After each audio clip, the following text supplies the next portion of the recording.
We may have saved the best for last. Welcome everyone to day 3 of our coverage of Gamescom 2023. The past 2 days have been full of gameplay from the newest titles, expansions and DLC coming to Xbox, and today we've got the PCs and consoles ready to do it all over again. That is absolutely right, and the theme for today is party. So we'll hear from Mike Chapman about the latest Sea of Thieves DLC, Monkey Island. Then the crew from Party Animals invades the stage with their crazy physics brawler. And we'll hear from the voice behind Hellblade's Tenua and jump into the gameplay with the team from Towerborn. And earlier this week, I caught up with the crew at City Skylines 2 in the sky. Check this out.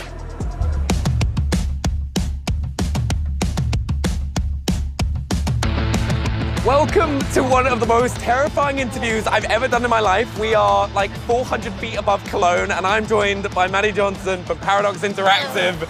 And she is way too comfortable up here. She'd be like pulling her chair back, going like flat all the way, and I'm spinning, which I do not want to do. By the way, I've just had my hands on this table. It's not gonna help at all. There's also, you may hear some cars going by. Yep. But thank you so much for joining us. You're welcome. Thanks for daring this, I don't know, climb. It's actually terrifying. I thought I'd be okay up here. I've skydived before. I was like, oh, I'll be fine. This isn't. It's wobbling. No, it's fine. Let's get into the game, and then we get back on solid ground a little bit faster. But City Skylines 2, first of all, when are people going to be able to get their hands on it? So the game is going to be out at 6 p.m. on the 24th of October this year. Okay, brilliant. All right, and let's just go straight into the gameplay. Yep. I want to know all the new features that we've got from City Skylines 1. I've already seen there's an American football field. Yes. No players though, right now. Practice is over. So one of the big parts I know is that there are individual storylines. Just like our lives, everyone in the game has their own little story and own little journeys. Yep. How's that going to work? So every single person, every single citizen is simulated, just like the first game. Yep. They're all, fully simmed out. So this is Ashton. She's a teen, She's well-educated. Yep. You can see where she lives, so we can go here. So she lives here on 14 Cozy Lane, which is very nice. There's a bunch of other families that live in her house. Maybe we can check some of them out. Let's see, Kendall, we've got Brett, we've got Ashton, we've got Albert, Ophelia, Diane, and Debbie. I feel like we have to also try and find someone like from the Xbox team, like someone with their name. Okay, and then try and find their like see what they're up to. Or we can do even one better. We can find somebody that just looks a little, this guy, and then we just rename him. What do you want? What should we name him? Wait, hold on. Let's just go through his what he is. Right, he's a citizen. He's going home. He's an adult. Yep. He's well educated and wealthy. He's wealthy. Yep. Primrose Street employees, a specialist. Right, who are we going to do this? You know who I think we do this, right? Just because he's very well educated. Henry. And then we'll follow him. So any big life updates, like sometimes when they change addresses, when they move, when they get married, or when they get divorced, it shows up here. That is awesome. Yeah. You can always find them. So then they're just in this list forever. So you can actually follow them through their entire life. Yeah. So if we found a child, we could, from basically birth until see what they turn up. Yeah. What kind of crimes can they commit? There is actually a lot of crime. We need to find a criminal to make a Sam. That feels like a personal attack, and I like it. I love Sam. So, one of the big features that fans are really excited about is the road AI. Can we get a bit more into that? Because there seems to be a lot of road options. There are a ton of road options. I mean, not thinking about the roads themselves, which is like a huge upgrade, just how they work, how you draw them, how you can build them, and just the customization that exists with the new roads. It's also how smart the AI is. So like the traffic AI, it sort of looks ahead. In the first game, it was more of like, I'll just go from A to B. Shortest path, done. But in this game, they can look ahead and they'll be like, the path that I was gonna go on, now the road's clogged.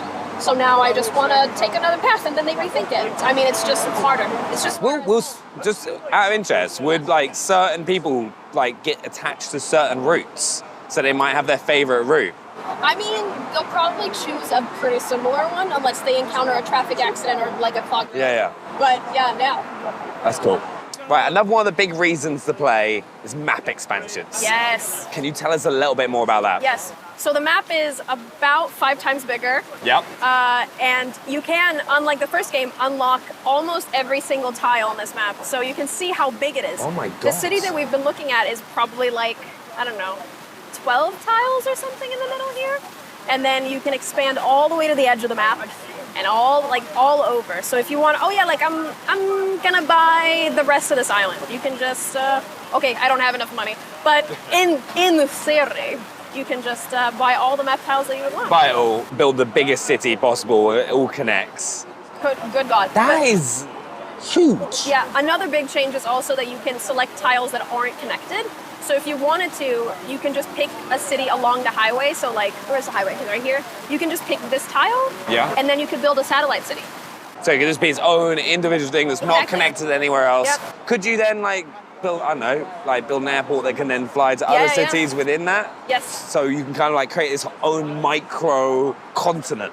You could build. I mean, it's one of my favorite things to build in the game is to build these very separate things, and now I can do that even more realistically. That's awesome. So just like us individually, we all Yeah. have our own life path. Yes, they do. How does that work in City Skylines 2? And how's it going to impact like whether they stay in your city or not? Because Yeah. like, you know, we all move around. Like, Yes. you lived in America at one point. You're now here. Throwing in those small bits of trivia. No, I like it. A big thing about this city is just how complex the economy is. Yeah. And something that really affects where people move, where they live, where they work, all of those things. So if there aren't enough jobs where their economy is suffering, like their personal economy, each family has their own economy simulated. And if that economy is suffering, they might find a city on the outside, move out of your city if they find better opportunities somewhere else. It's going to make me sad. Everyone's going to leave my city. Not if you take care of them. I will try, but they'll still leave. Okay, now we've got to talk, especially as an Englishman. It's a subject we love. Yes. We have to talk about the weather. Weather, yeah. How does the weather work in the game?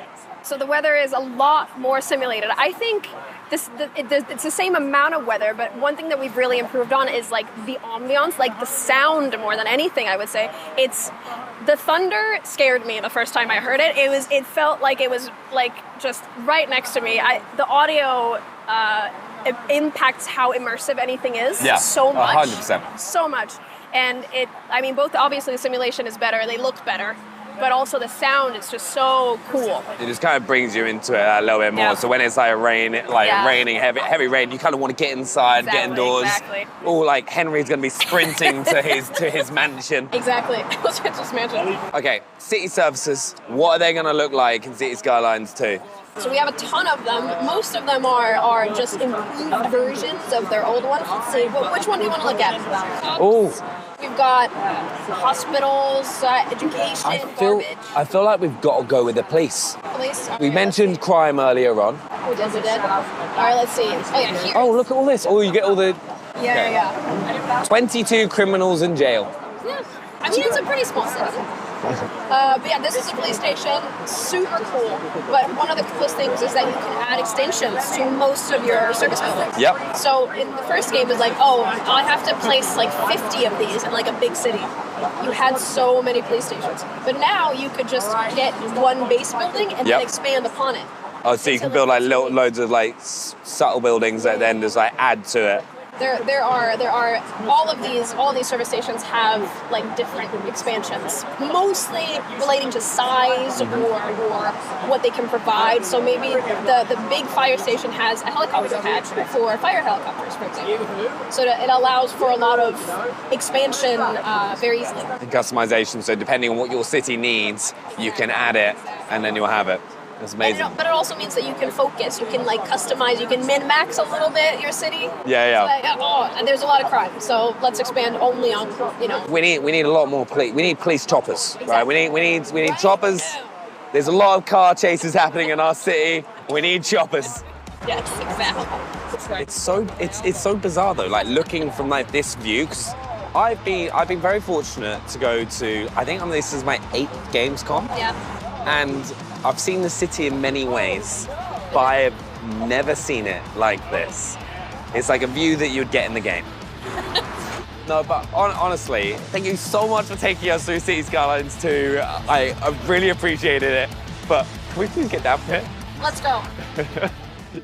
Hello everyone, I'm Mike Chapman, Creative Director on Sea of Thieves, and I wish everybody a happy Gamescom. I hope you're having a wonderful time out there celebrating games over in Germany. And it's been an exciting year on Sea of Thieves since the last Gamescom. We had the launch of Season 8 with the new PvP factions with the Servants of the Flame for Captain Flameheart and the Guardians of Athena's Fortune, and that ability to dive for on-demand ship battles when you want it. Beyond that, we had the sandbox focus of Season 9 with the Chest of Fortune and revisiting all those wonderful world events. We've had further adventures and we had our second mystery. And more recently, this year, at the Xbox Showcase, we announced The Legend of Monkey Island, our latest collaboration to just bring those beloved characters and the world of Monkey Island to the pirate world of Sea of Thieves. Last month, we released the first part of our three-part story, The Journey to Melee Island. And this tale saw you adventuring across the town on Melee Island, uncovering what has happened to Governor Guybrush Threepwood, and why everyone believes he is the legend of Monkey Island. As part of unravelling more of that story, you got to experience some of the explorative gameplay and the puzzle solving, which is a real first for us in the Sea of Thieves. And if you got to play the tale, I'm sure you'll agree that we were incredibly passionate about bringing that classic point and click gameplay feel where you get to really inhabit that space and solve puzzles out of order. We're really passionate about bringing that to Sea of Thieves in our immersive first person style. And the journey to Melee Island, being the first part of our story, was really about introducing you to how we brought the world and characters of Monkey Island to Sea of Thieves. And next week, we'll be releasing the second part of our story, The Quest for Guybrush. And as part of your adventures in The Quest for Guybrush, you'll get to explore Melee Island and all of its iconic locations, adventuring in the dark forest of Melee, visiting the Fettuccine brothers in the circus tent, visiting Stan in his ship shop, and visiting Meat Hook on Hook Island. And we couldn't not but bring insult sword fighting to the Sea of Thieves, such an iconic part of the Monkey Island world. And as part of those legendary trials, you'll need to build up your insults on your way to challenge the Swordmaster. And Melee Island itself is a huge location, and we want to give you a little bit of help to get around this new location, so we're bringing zip lines to the Sea of Thieves. After acquiring the rubber chicken with a pulley in the Melee Island town, you'll be able to zip across the island and visit all these wonderful new locations. This, without doubt, is the longest and most sophisticated tall tale we've ever built, and we can't wait to see the fan reaction from Sea of Thieves fans and Monkey Island fans to the love and passion we've poured into this middle part of our epic story.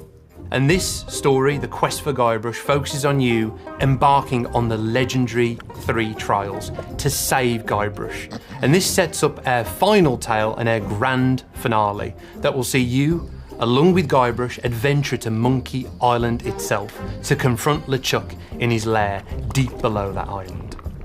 And as we look beyond the legend of Monkey Island, we look forward to getting Season 10 in players' hands. And Season 10 will bring new social options for crews in Sea of Thieves. Season 10 is also a little bit different. So beyond the release of that first content, we'll be adding new content each month. So making this a little bit of a special season coming to Sea of Thieves. And into next year, with a focus shifting away from more system-based features that were focused on expanding the sandbox, now we really want to enrich that new expanded sandbox experience of Sea of Thieves with new tools and new experiences to ensure that your journeys play out differently each time. We want to create more stories between players in Sea of Thieves than ever before. So looking to next year, we're more excited than ever for the voyage that Sea of Thieves has got ahead, and that voyage is far, far from over. There's so many more possibilities and new experiences that we're excited to bring to the game. So I wish you all a very happy Gamescom, and we'll see you on the waves.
trailer has me pumped for this next segment, and it's not just because you can play as Macchiato the cat, which is a dream come true if you ask me.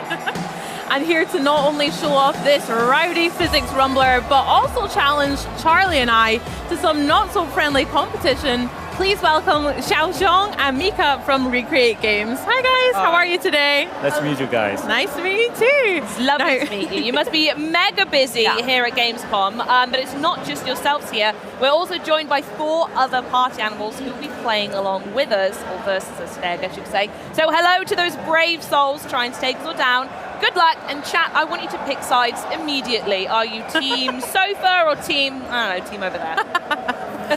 And as we kick off, I just want to say, Charlie and I played it yesterday on the booth over there. We had such a laugh playing some Buzzball, so I'm excited to try out this new mode as well that we'll do and play some Buzzball together. So Should we do it? Let's jump in and play some games, because the most important thing we're seeing now is character creation.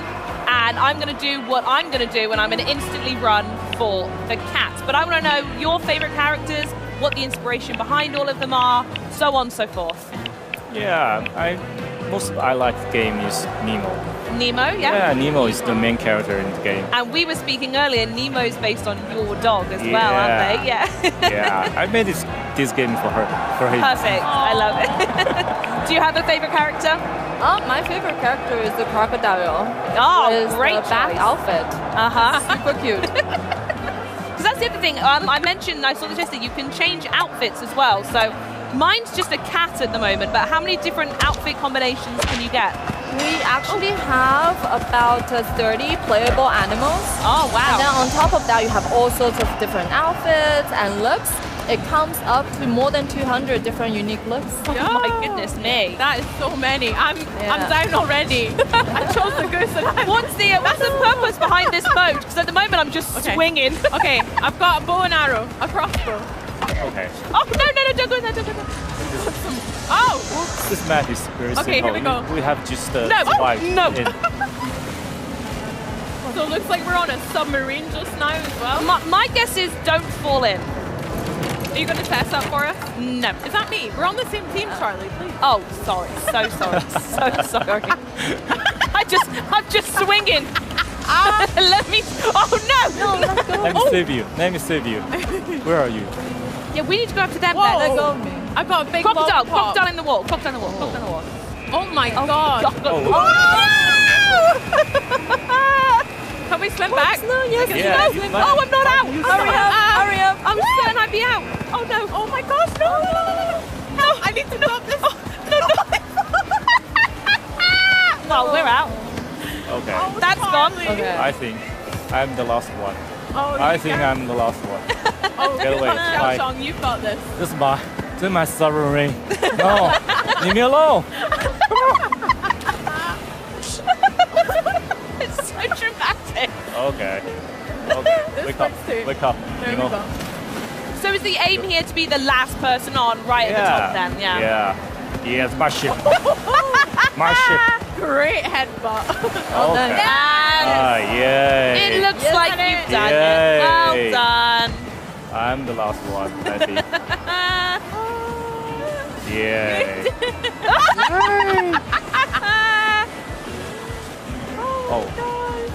Oh, that is brilliant. So we saw in the trailer as well that there are 20 different game modes as well. Yeah. Can you talk through some of the other modes? I know we're not going to be able to play them all today, but maybe other ones you can share with us? Mika? Yeah. So there's Last Stand, which is one of the 3 major game modes. This is one of this submarine is one of those. So just like the title, you're supposed to survive until the last team of cats, dogs, or bunnies win. And then you have team score, where the most important thing is to capture the goal with your team, right? But the post keeps on changing though. So sometimes it's like you gotta carry all these gummy bears back to your base, or whoops. Oh no, Mika! You were talking and I punched you off a submarine. That was sabotage. No, I was doing so well. And then, I gotta go back. And then you have team score, where you have to carry more gummy bears to your base, or sometimes it's like you gotta make your train run faster than your opponent's train. The most important thing is really to work with your team and to communicate. In our experience, normally the loudest teams always win. Yes, I think that's a very good tactic and one that me and Bex will be using frequently. Yeah. Charlie and I have that covered in games. Oh yeah, we're very good with that. Yeah. Right, and now I know what I'm doing. I'm desperate to be. Oh right. Oh no!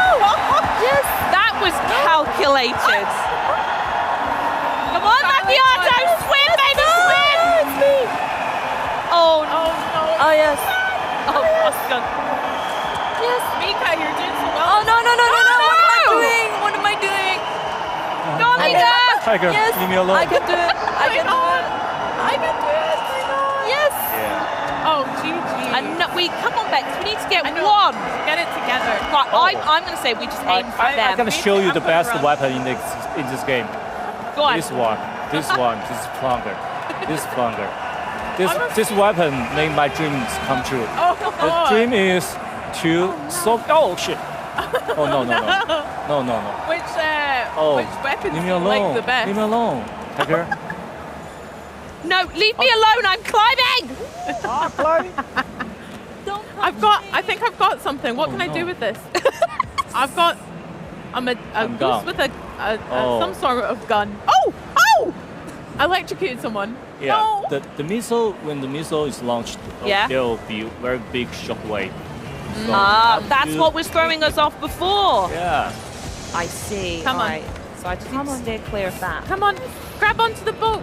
I'm coming for you, Mika. No, I'm ready for you. Nah, come on. I'm ready. 1v1. Yes. Already. Yes. Oh no! Oh, I'm still on. I'm still on. Yes. No. Oh no. I thought geese were good at swimming at least. Yeah. Come on. No. Maybe I can climb up this. Yeah, you can climb up. You can climb up. Oh There no. we go. There we Come on, go. Bex. You need to join me at the top. There we go. Real- We're not the only ones. Oh, I fell. Oh, I've dramatically fumbled right at the last minute.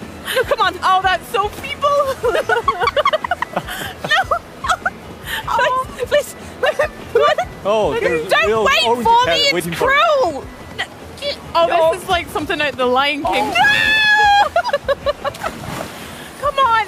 Who is the real orange cat? Who's the real macchiato? Oh, What's this? Can I swing out no. this? Oh, no. Yeah, that's Oh, it. we We lost. fumbled. None of us did it then. I B know. team won that. Red and orange, they're still in it. Yeah, they're still in there. Oh They're my hanging out. goodness. Oh, I tell you what I will say. So me and Bex played it for the first time yesterday. I know you mentioned it before, but the controls are surprisingly easy to pick up as Yeah. well. And it feels like such an accessible game to play with friends and family. And I can see myself playing this at Christmas with my parents who don't play a lot of games and Yeah. my daughter as well. And Oh, it just yeah. feels like the fun is getting everyone around to play. And I wanted to know a little bit, was that the intention with the game development? Was that scenario of everyone getting together, having a party and having some fun?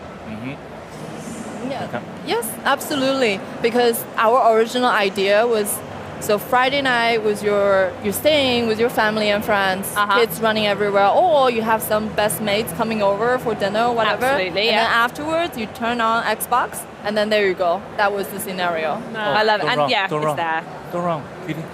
Don't run. Oh no! Stop chasing me with a plunger. Weapon. Oh no! I didn't even pay attention to this game.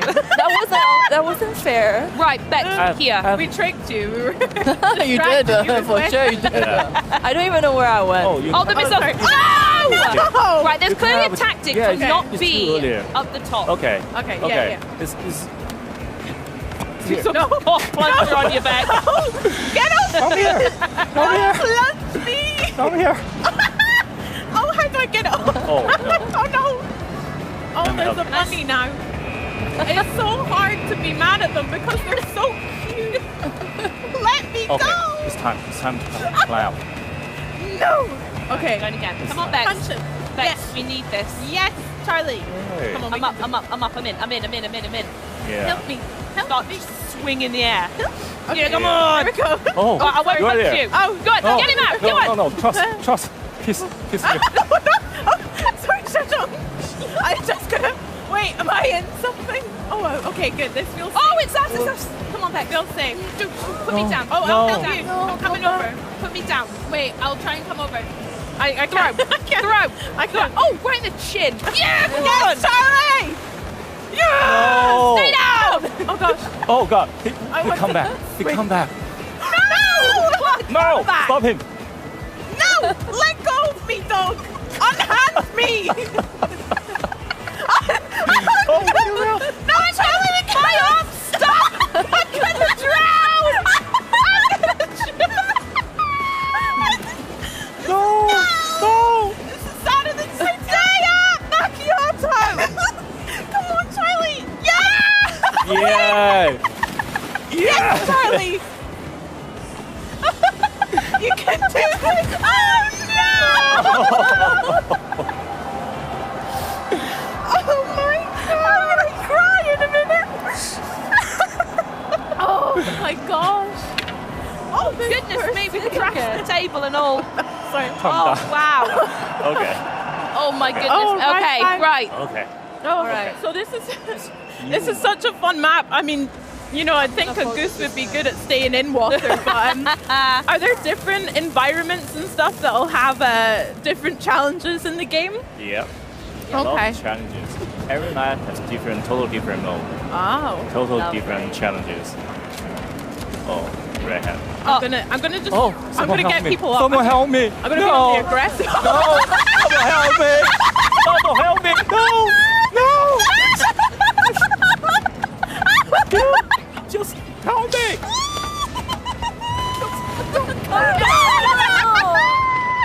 Oh my god. You guys just watch me. We got this. You know. Come on, Bex. Okay. Do it for Team Sofa, Bex. Me and Mika are still in. We can do this. Come on. What, Mika? Mika, we're not here. Stay on for my dear life. Come on. Okay.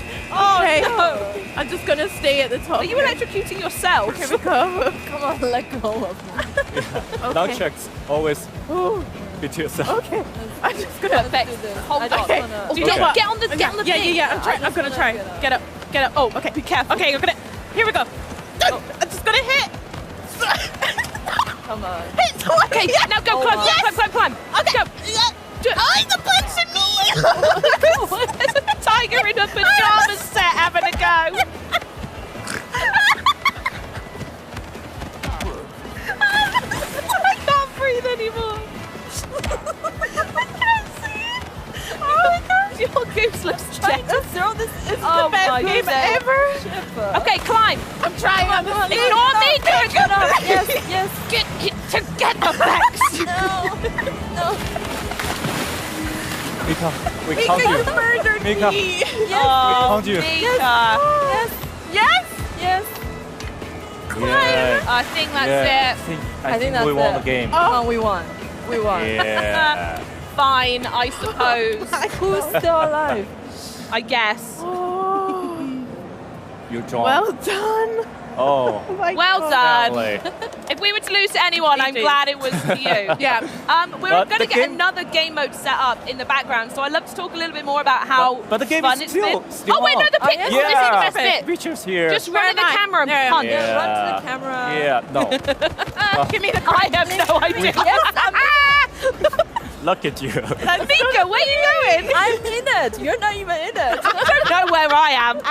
I'm well gone. Oh, and you can save it as well. That's so cool. Download it. So here we go. I This love is the next one we're loading into. This is Buzzball. So this is the one that me and Bex played yesterday. So Yeah. fingers crossed we've done a little bit of homework here. I'd love to know a little bit more about how fun it's been to bring a game like this to Gamescom. Because I know you've both spent some time on the booth watching people play. How's it Yeah. been? Oh, nice Yeah, try. it's- Nice try. Nice. I almost missed the beginning of the game again. Yeah. No. Well, we're on the same team now, Yeah, are we're we? same team. Okay, Yeah. right. Concentrate. Yeah. Someone have to attack. Someone Right, need we'll to get back to defend. that question then. Together. Yeah. This is so It's good. time to Buzzball. Oh, dang it.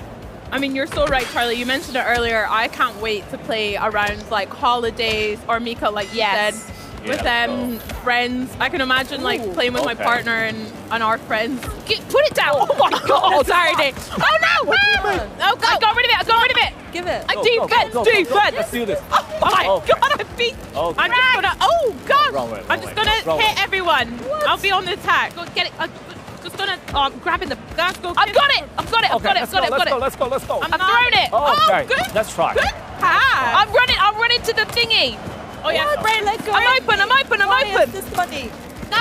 Okay. I'll protect you. Oh. Go through! Go on! Go. I got no. Oh no! Go. I threw the wrong way! No! Oh my god! Tangled! Don't grab me. We need Don't grab to me hand. Where's the ball? I've got it! Oh, come on, Bex! Oh, We'll do it together. Go on, Bex! Throw it in! Yes. Go back! No! I'm asleep! Give it back! They're too We have good. fumbled this big time. No! Come on, red team. I'm gonna punch you. Yeah. Him! Oh no! Whoa! That was a shot. Okay. Okay, go! Yes! I'm running up! I'm open! I'm open! Go on! Messi! Yes! Oh my god, that felt like it went on for hours, that did. Well done. Oh my gosh.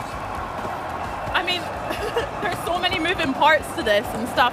Can you tell us a little bit about like the development process that went into creating a game like this? How did you do research? How did you decide on the characters and things? Okay, Mika. Yeah, I mean, right now you can imagine it's just like any other office when it comes to crunch time, right? Yeah. But then at the same time, I have to say it's a super fun office. Like we have so many like cute and fluffy animals in the office. It's all worth it. Like, Are there any more? So we know about songs. Your dog Nemo's in the game, Yeah. but are there any other real world animals in the game as well? Yeah, I think there's a whole bunch. There's a whole bunch. And the thing is, like, at the office, we have a whole bunch of office cats, which mostly we rescued from the streets. Can I move mostly it rescued by this guy, immediately? actually. And then on top of that, like, most of our colleagues, they bring their own cats and dogs to the office almost every day. So nice. That's so nice. The best office slow ever. dancing. Yeah. Oh no. Oh, And then we Nice. have other animals, character based on other animals, like friends and families in the game as well. Oh, that is lovely. Yeah. It must be pretty difficult for them to then watch the game and see us punching each other and for punching sure. their beloved animals. Like, I'm always trying to like sneak a picture to him. That's like, can you Very make this a character, please? Right, we're behind now. We've got to pick it up. Oh gosh. But I'll tell you what, Team B are feisty. Yeah. Oh wow. What did I? I'm going. Go on, Let's go. Charlie. Oh, Press X. Yes. shoot away! Oh! Get off! Okay, It's try me, it again. Tiger! Try it again. No, I've got it. It's mine. Let go. Let go. No! Yes! Yeah. Did I get knocked out from that? No! Smart. Come on, sweetie, wake up! Yes. Go on, Chaz. Go. Yes! Woo! I was just warming it up. You guys are really carrying us.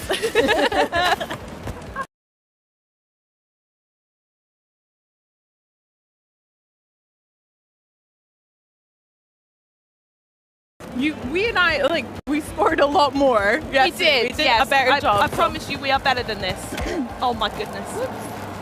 I love my little jacket though. I can't wait to explore all the outfits. No! Oh, it's open! Go! I'm up! I ran over Tiger. Yes! Come on, get up. Go. Yeah! No, Oh, go. we're gone! No! Oh my gosh! We're on the same Oh team. no! It went the other way! I pretended to be the goal! The goal! The double try! That's not the goal. Get me out. Okay. Oh. No. Come on, everybody. This way. I'm obsessed with the way they all run. That is the cutest. No! Oh, it's that. Go on. Oh, yes. Perfect. Open. Smart. No. Oh, no.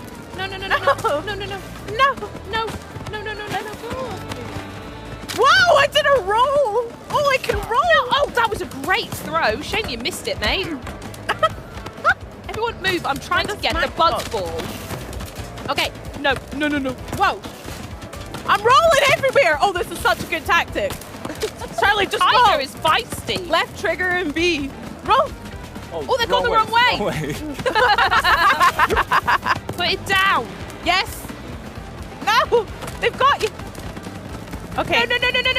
Punch. Oh, someone stop me. I'm pulling the other cat, the imposter. I've got them. The imposter. Put it down. Oh, let go of me. This is ours.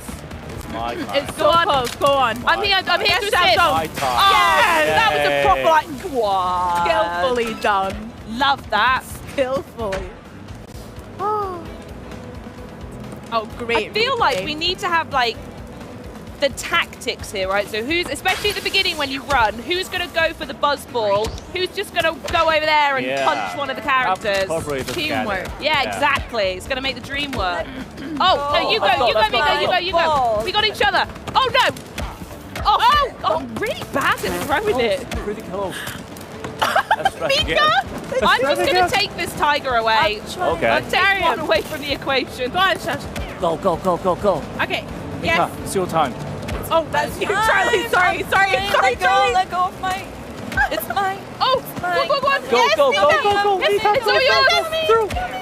Oh! I've just dramatically fallen over. Oh no, the tiger. Come here. Someone stop You in the the hat. tiger. Put it down. It's Put it really down, put hard it down. not to punch you. Oh, they're not letting us win, are they? It's not bad. Right. Oh, I love it. Yeah, they've got the team tactics down. They do. I think, Charlie, we need to go on defense. We'll go Yeah? for them. Yeah. Attack. You guys are... Defense. Love it. Right, so Okay. go straight and start punching them. Punch them. Punch the buddy. Okay. Oh, let's the go, tiger. let's go. Yes! Yes! And that's what happened. This is it. We've got it Yeah. now. Magic. I did absolutely. I wish you could see it. I ran up to the tiger and went, no! And he just lay on the floor. Not today. Right, I'm doing it again. Go, Okay, tiger. let's Sorry, do you're just this. the easiest one. Get out. Let's do this. Get out. Okay. Tiger's dead. Nice. This bunny is so slippery. Whoops. Oh gosh. Give it. We have some weapons. Charlie! Punch me! In fairness, love, I'm punching everyone. No, get out! I'm just gonna nod. Oh yes, great save. He's gonna pop. Whoa. Okay. Mine. Okay. Okay. Oh yeah. Clear. Yeah. Go. Oh, I nearly threw it in then. Oh, own goal almost. No! I got it. Okay, let's go. Yes! Go! Yes. Yeah. It's mine. Go. Go, Tiger. Okay, it's yours. I'm gonna take down Yes, Mika. Coming. Go on, you got it. Yes! Okay. Stunning. last One more. One more. The tiger like jump over you there. He rolled me over. So how many points is this out of? Is it best of 6, best of 10? What are we playing to? This one is best of 6. Oh, goodness. Different me, map right there with then. Different map goals. has different modes. Yep. Oh, cool. Yeah. Oh. Right, I'm swinging. Okay. Okay. Oh, So- it's gonna go up. Oh, Oh, get up. It's Get up, open. get up. Go. There's no one on it. Yes. Yeah. I'm gonna run. Run. Get that tiger out. yes. Oh, no. no. Let's go. Yes. Time's up. Let's go. Let's go. That's what happens when you team up with the absolute winners. Yeah. Right, everyone pose for a lovely picture. Yeah, winner team Hello. winner team come from. Me. Oh no. Let me Who is this tiger? me and you in the center. Blur. See your face. That is stunning. That's Pico. All right, well, what a rowdy good time that was, and a huge thank you to everyone who played with us. I highly recommend every single person on the planet check out Party Animals with your friends and families. And hey, you can even get your hands on a custom Xbox Series S console cat and an Xbox Series S custom dog console. Simply follow Xbox on X, you might also refer to it as Twitter, and retweet or repost the recent Party Animals post that contains the hashtag Party Animals Sweepstakes to enter. These have to be the cutest custom consoles I've ever seen. Love they are them. adorable. The whole game is. I love my little mascot as well. Guys, when should we mark our calendars for Party Animals? We gotta release our game on September 20, and anyone who interested to join the beta test can visit our website and sign up. And here we go. Amazing. go. Cannot wait. We're not far off. Well, thank you so much for joining us both. It's been an absolute pleasure. Throw your own party animal shindig. You'll be certainly glad you did. Coming up, we'll go behind the scenes on Hellblade 2 with Ninja Theory, including Senua herself. And we'll catch up with one of the minds that brought you this entire Xbox Gamescom experience. But first, it's an Xbox Game Pass title full of hacking, slashing, and the iconic Austrian Alps. This is Dungeons of Hinterberg. Hey everyone, I'm Regina Reisinger, I'm co-directing Dungeons of Hinterberg and I'm the art director on the project. And I'm Philipp Seifried, I'm co-directing Dungeons of Hinterberg and I'm the technical director on the project. Together we lead Microbird Games, a small indie game studio of 10 people based in Vienna, Austria. And we're really excited to give you a closer look at our first game, Dungeons of Hinterberg, today. Today we are going on a hike through one of Hinterberg's surrounding areas, a deep forest called Schachenwald. And we'll take you all the way to the first dungeon of the area.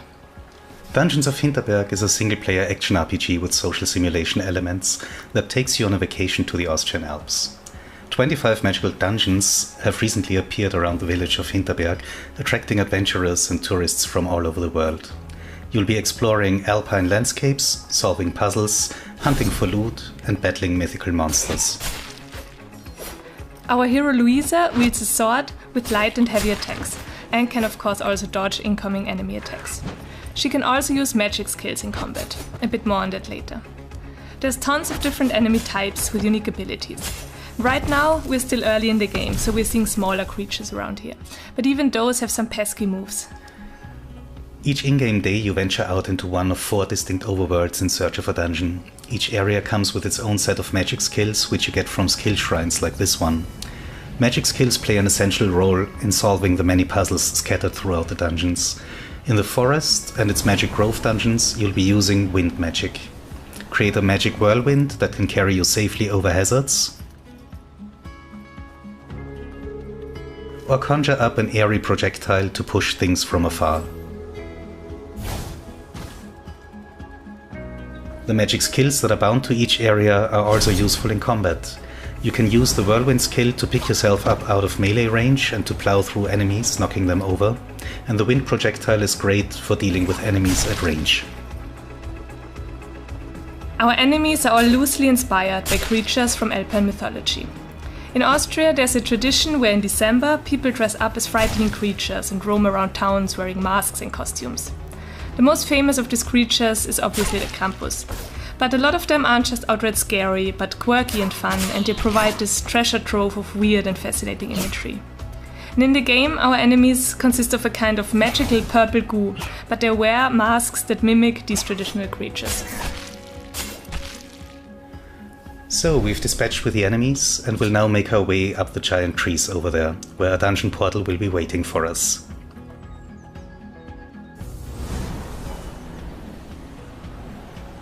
We've set up Dungeons of Hinterberg to be a non-linear experience. Each morning you can decide which of the 4 overworlds to travel to.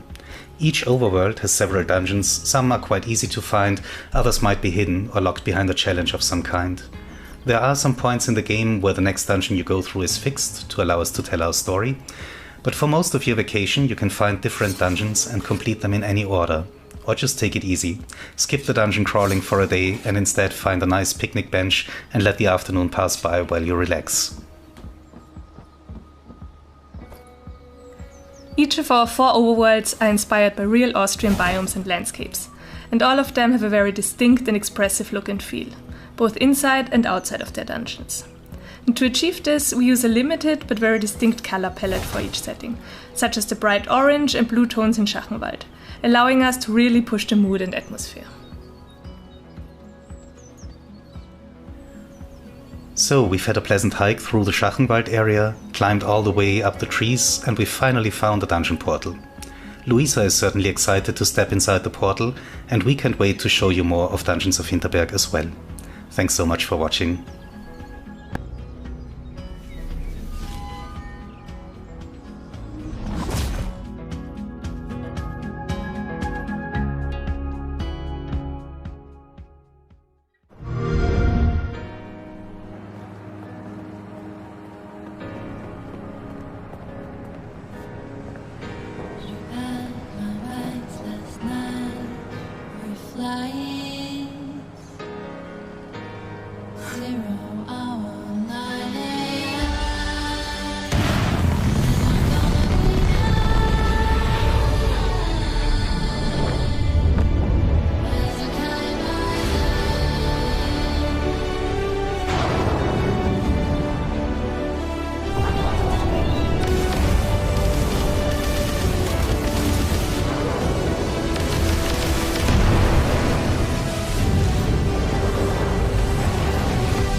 Play it day one with Xbox Game Pass.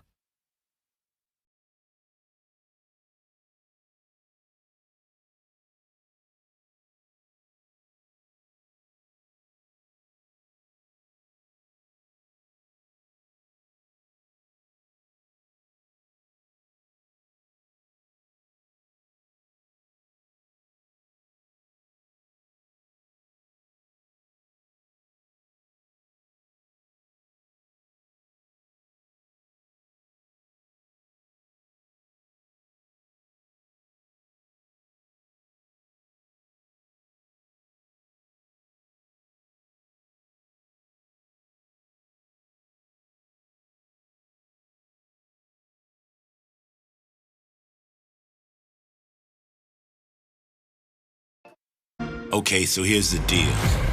The components are kept in high-security cooling containers somewhere in the storage yard. The clock starts ticking as soon as the components are out in the open. So you need to haul ass to get them to the transport. Take too long, and they'll start to degrade and lose value. Now, do what you need to do to get ready. I'll see you on the other side.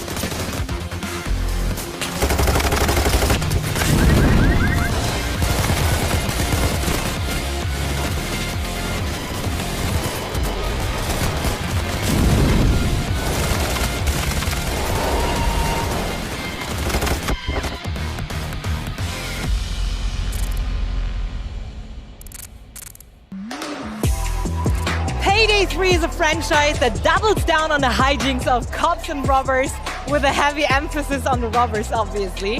It's got weapons, stealth, and even a celebrity voice. And today we've got a new heist to share. Here to tell us more is Almi and Patrick from Starbreeze Entertainment. Thank you guys for being here and for your time. And I've heard Gamescom has already been a huge success for you, so please tell me more about that. Thank you for inviting us to come here. And yes, we actually won 2 awards at the show. That is so amazing. Yeah, so which categories? Most entertaining game and best PC game of the show. Oh, that's really nice to hear as a main PC gamer. But guys, you have something to share. We have a new heist coming up in Payday 3. So right. Patrick, tell us more about it. So where does the heist take place? Yes, we're going to New York. We're going to rob a cargo dock. We're going to steal some high-tech devices. But first we're going to have to set up the load-up actually before we go into level 1. So how do we do that? How are we setting up the heist? Your loaders are already set up by me, so you're fine. I'm just going to shoot my weapon, I'm going to shoot my skills, and then we go into the heist, okay? That is so good. In Payday 3 we have decided to go for an approach where you can both stealth and go loud, as we call it, when you shoot your way through the heist. That is something that wasn't really a good option to do in Payday 2. So I'm going to build a little hybrid setup with my skills. And then we just go into the heist. And there are so many skills to choose from, right? Yes, that is correct. I'm gonna build, first we're gonna take a little bit of stealth-oriented skills here. The hacker skill line. It allows you to take control over cameras, so you can control them and look through them and stuff like that. Take that one. And this one allows me to answer pagers, or radios as we call them now. Pagers is the name from Payday 2. From a distance, which is really good because we're gonna stealth and there might be some guards. So if we shoot a guard, we can answer his pager from a distance. Oh, that is so amazing. Yeah, in order to remain in stealth. I feel like that we would need that skill. Yeah. Because I myself, I'm not that stealthy, so Patrick, I hope you brought a big backpack to carry me around. Yes, sure. I'll do that. The cool thing about Payday 3 is, compared to Payday 2, which was developed 10 years ago now, that game has 5 different skill trees, but in Payday 3 we've evolved the skill system. We have over 100 different skills that you can pick and choose from, like Patrick is doing right now. That is so crazy. All right. So take us through the process, like how did you come up with all those skills? That's a very good question. We have a great team back home in Sweden, great designers who've studied Payday hard during these past 10 years, what players like, what they don't like, because a lot of our decisions are based on what do the community enjoy doing, you know, and we have so many players out there that really invest themselves deeply into doing different skill builds like Patrick is just doing. And you, Patrick, you also been working with the designers as being a QA, right? Yes. Making that happen. Yes. I've been quite involved with it. Yeah. Super proud to do that. Super proud to be here with you. But I think I'm done. Okay, we're ready so up. that means We're it's ready? no time, Yes. right? Let's ready Right, up. push ready? Yes. Okay. Here we did go. it. Oh, I'm so excited. So being stealthy is an option. Yes. But why should we do that? First of all, yeah, it's fun. It's fun, yeah. It's fun. It's more challenging, and it's you know, when you complete it, you feel a sense of, you know, empowerment. Like, yeah, I actually did that. You know? So we are actually in New Jersey, just outside of New York, in Max territory, the character that is the contractor for this heist. And like we saw in the trailer, he's portrayed by Ice-T, who is also living in New Jersey. So this is his home turf in real life as well. I was about to say, like, we're walking around in his backyard pretty much. Yeah. It's 4 in the morning in the docks close to a warehouse. And like you were saying, we're gonna steal some secret stuff, aren't we? Yes. Okay. Yeah, it's a high-tech device. It needs to be cool. Like, it cannot be in the heat. So when we steal it, we need to move it fast to truck that we have prepared, or we are preparing it in the start of the level. Okay, I'm really excited to see how far we come stealthily. So we can look in here a little bit. Right now we are in what we call the public area, which is an area where we can walk around how much we want. So like right now you're still civilians, right? You haven't put on your masks yet. So what Patrick is doing and what you're doing, you're casing the joint, right? Looking like where should we go, where are guards and stuff like that. Okay, and Patrick is running away. I try to follow up. And this here, this is our escape. This is where we put our loot, and this is where we ride away. So this truck. Yes, this is it. Okay, hopefully I'm able to find it later. Yeah. But currently we're like in multiplayer mode. We're playing together. Yeah. So is it possible to play solo? Yeah, you can play Payday 3 solo. If you do, you get 3 bots that play with you. And we've improved all aspects of Payday, really, when we made the jump from Payday 2 to Payday 3. One of the reasons that happened is because we switched engines to the Unreal Engine. So we're using Unreal Engine 4 for Payday 3. And post-launch, we're going to change it up to Unreal Engine 5, which is going to be great.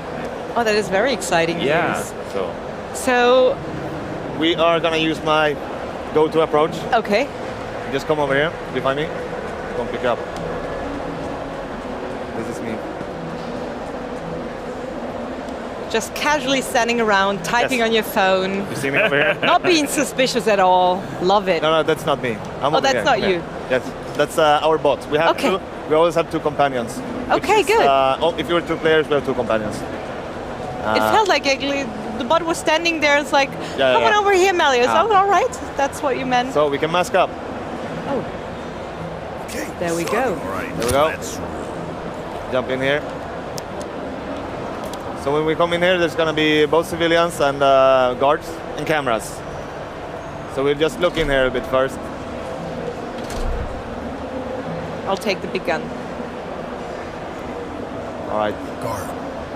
There's the guard. Okay. There's a camera straight ahead of us as well. Oh. Yeah. You ready? Oh. I was born ready. Okay. Ish. As you might notice now, you're having an AK. Yeah. And it does not have a silencer on it. Yeah. Okay. So if you swing, yeah, there we go. Well, actually, you don't even have that. I don't have a silencer, so I'll be just tagging along quietly. Yeah. So Patrick will handle any guard if you see him, yeah? And you'll be ready if it goes loud. Of course. Yeah. You're my inspector, okay. Stealth inspector. Let's go. Okay. So this is where we put the loot. We're gonna prepare this truck first. This is the first thing we do. Oh, makes sense. All right. Okay, that's okay. We need to look at the guard again. I don't know where he went. I think he's on the left-hand side somewhere. Let's go here. You mentioned that we'll meet some characters again. So Will Payday 3 feature some of the original characters? Yeah, actually, the 4 different characters that are in the heist right now are the OG heisters of the Payday gang. And, why are you running? Sorry. It's Dallas, Hoxton, Wolf, and Chains. Okay. And other than that, for launch, there are going to be 2 more playable characters. Yeah, everything's fine. That we haven't announced yet. Who they are, yeah. And So who are they, Almir? I tried, guys. that's Sorry, a secret so far. But the Payday gang features over 20 different heisters, and the rest of them, because obviously different fans in the community have different favorites, they are unaccounted for right now, so we don't know what happened to them. I hear alarm. Yes, so yes. Go time now. I can switch to AK? Yeah. Okay. So what happened now is that you were standing and talking in front of a camera, which is not a good idea. Okay. But it's fine, because loud is my favorite anyway, so... So now it goes loud. Yes. So now we need to find the nitro coolant. Okay. So where do we go? Where is it? Is it where the indicator is? It's over here. Yeah, you see the marker? Yeah. Perfect. It's in there. Okay. Pick it up. X. Yeah, pick it up. There we are.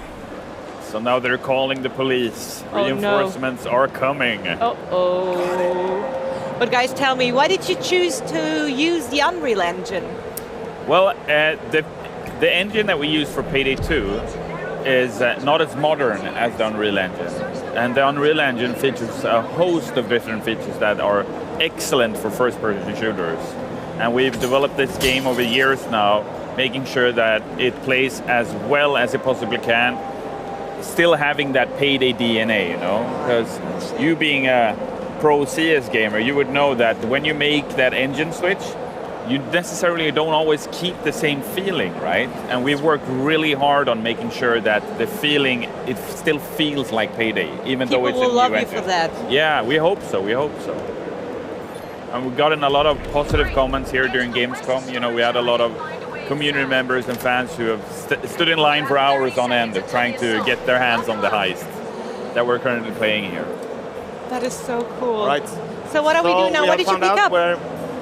We have found out where to go. Okay. We hacked the computer. We know where the components are.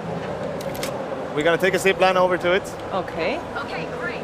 It's over here, yeah. Zip line. Oh boy. All right. Good thing I'm not scared of heights.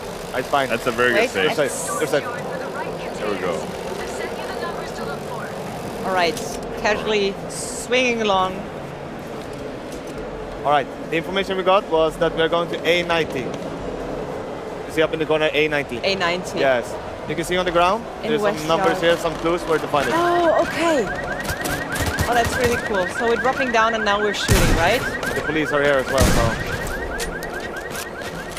Payday 3 is all about replayability, right? So even though there are 8 heists, they are very replayable, and depending on every time you play, it can be different container yards. So it's always interesting to be like, oh, where is it, you know? So it's not always the same pattern. Exactly, yeah. Same goes for where law enforcers are attacking you from. They come from all over, right? Oh, that's amazing. Yeah. So no matter how often you play, you can't like forecast what the police will do. Yeah, exactly. No, I can't. To like, some jump extent, over. you can, of course, learn exactly what you should do and where, but that's part of the fun as well. Oh no, what is happening? I got There one. we go. Yay, I was Well helpful. done. Nice. Thank you. Oh, you're very helpful. There we go. Another one. Oh no, I'm being shot. I'm being shot. What is this? It's a medic bag, but you're already at full health. That's fine. So you're good. I left you to go pick up some gear that we're gonna need now. Because we already broke stealth. We're on plan B right now. Okay. So yeah. plan B is gonna come with the helicopter. Using thermite in order to get in. All right, so let's see when the helicopter arrives. So right now we're just holding the position until help arrives Yes. from the skies. Yes. Okay.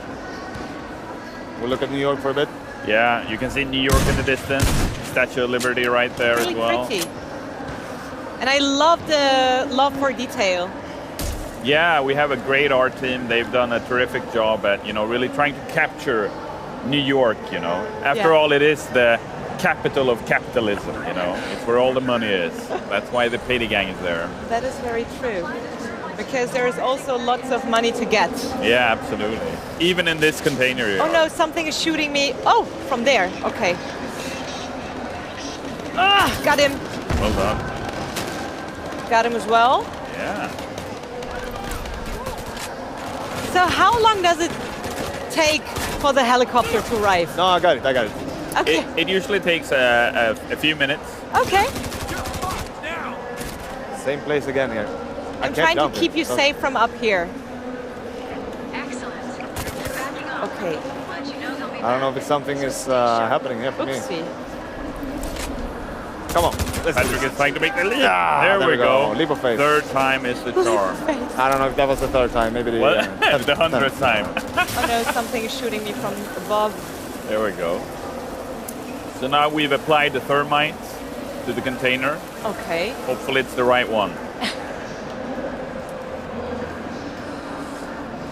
So what's happening now? I think we'll figure out, right? Right now we're on what we call the assault break. So the assault keeps coming, and every time it comes, it's tougher and tougher. But now we're in a break. So the waves are getting stronger. Yes. Yeah. So if we would have hostages left on the map, we could trade them for resources in this. But we don't have any because we shot them. Yeah. There might be some hiding in the level, but we have not found them. So. I think I lost you. There. Okay, gotcha. We're waiting for this thermite to finish through, and then we're gonna go in, and then we're gonna hack the second security system. No, again. There's a bit of a delay on the controller actually, so I have a bit of an issue to jump around. There we go. I'm glad that the audience at home is watching you, Patrick. Oh, but you're doing great. Where are we? Oh no. All right. I found police. I'll try to take care of it. Just happily one tapping away. So now we want to bypass the internal security in order to make sure we can access the loot. Oh, the shields are coming. Oopsie. Yeah.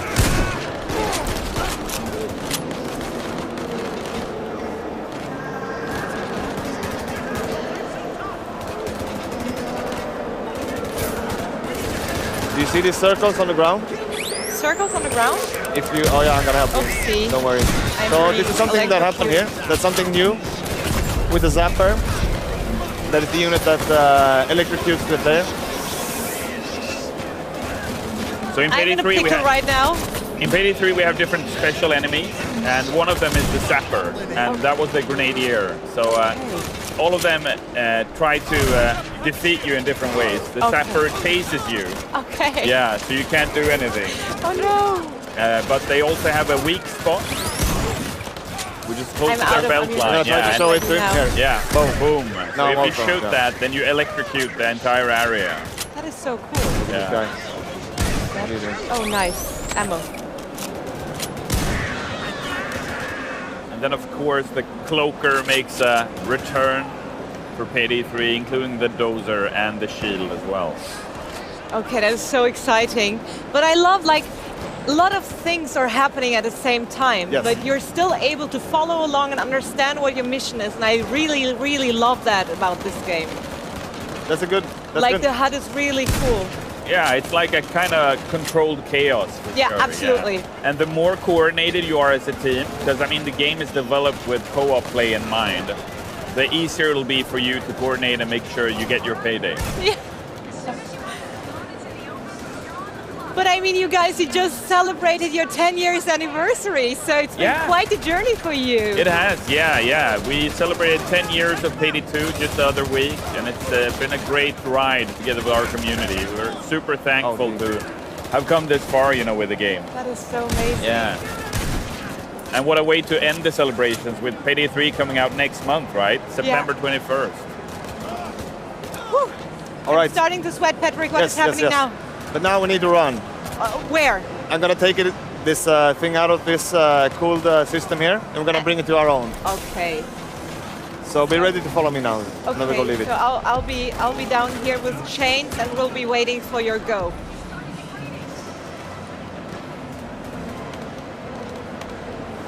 Go, go, go, go, go. Did I go wrong?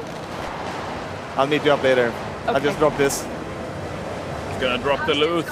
It's on the timer. All right, you made it. There we go. Can I revive him? Oh yeah, I can.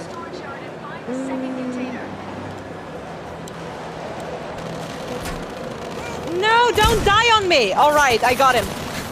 So where do we go? We are gonna go look for the next container. We're gonna get 2 of those, and then we escape, okay? Okay. So you got 1, it's in, and now you're looking for A94. A94. Yeah. So maybe here? Is it here? Yes, it is. Let's see. You find me? A90? Am I here? No. 94, okay. 94, yeah. Is it over here? It's Am I going right deeper out into here? the area. Say again? Go back again. All right. And to your Why right. are the bots following me? There we go. Oh, there you are. Okay. Okay, 30 seconds.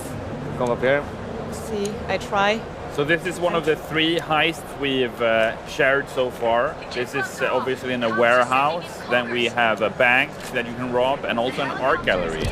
An art gallery? Yeah, with some fine art. Where did you get the inspiration for it?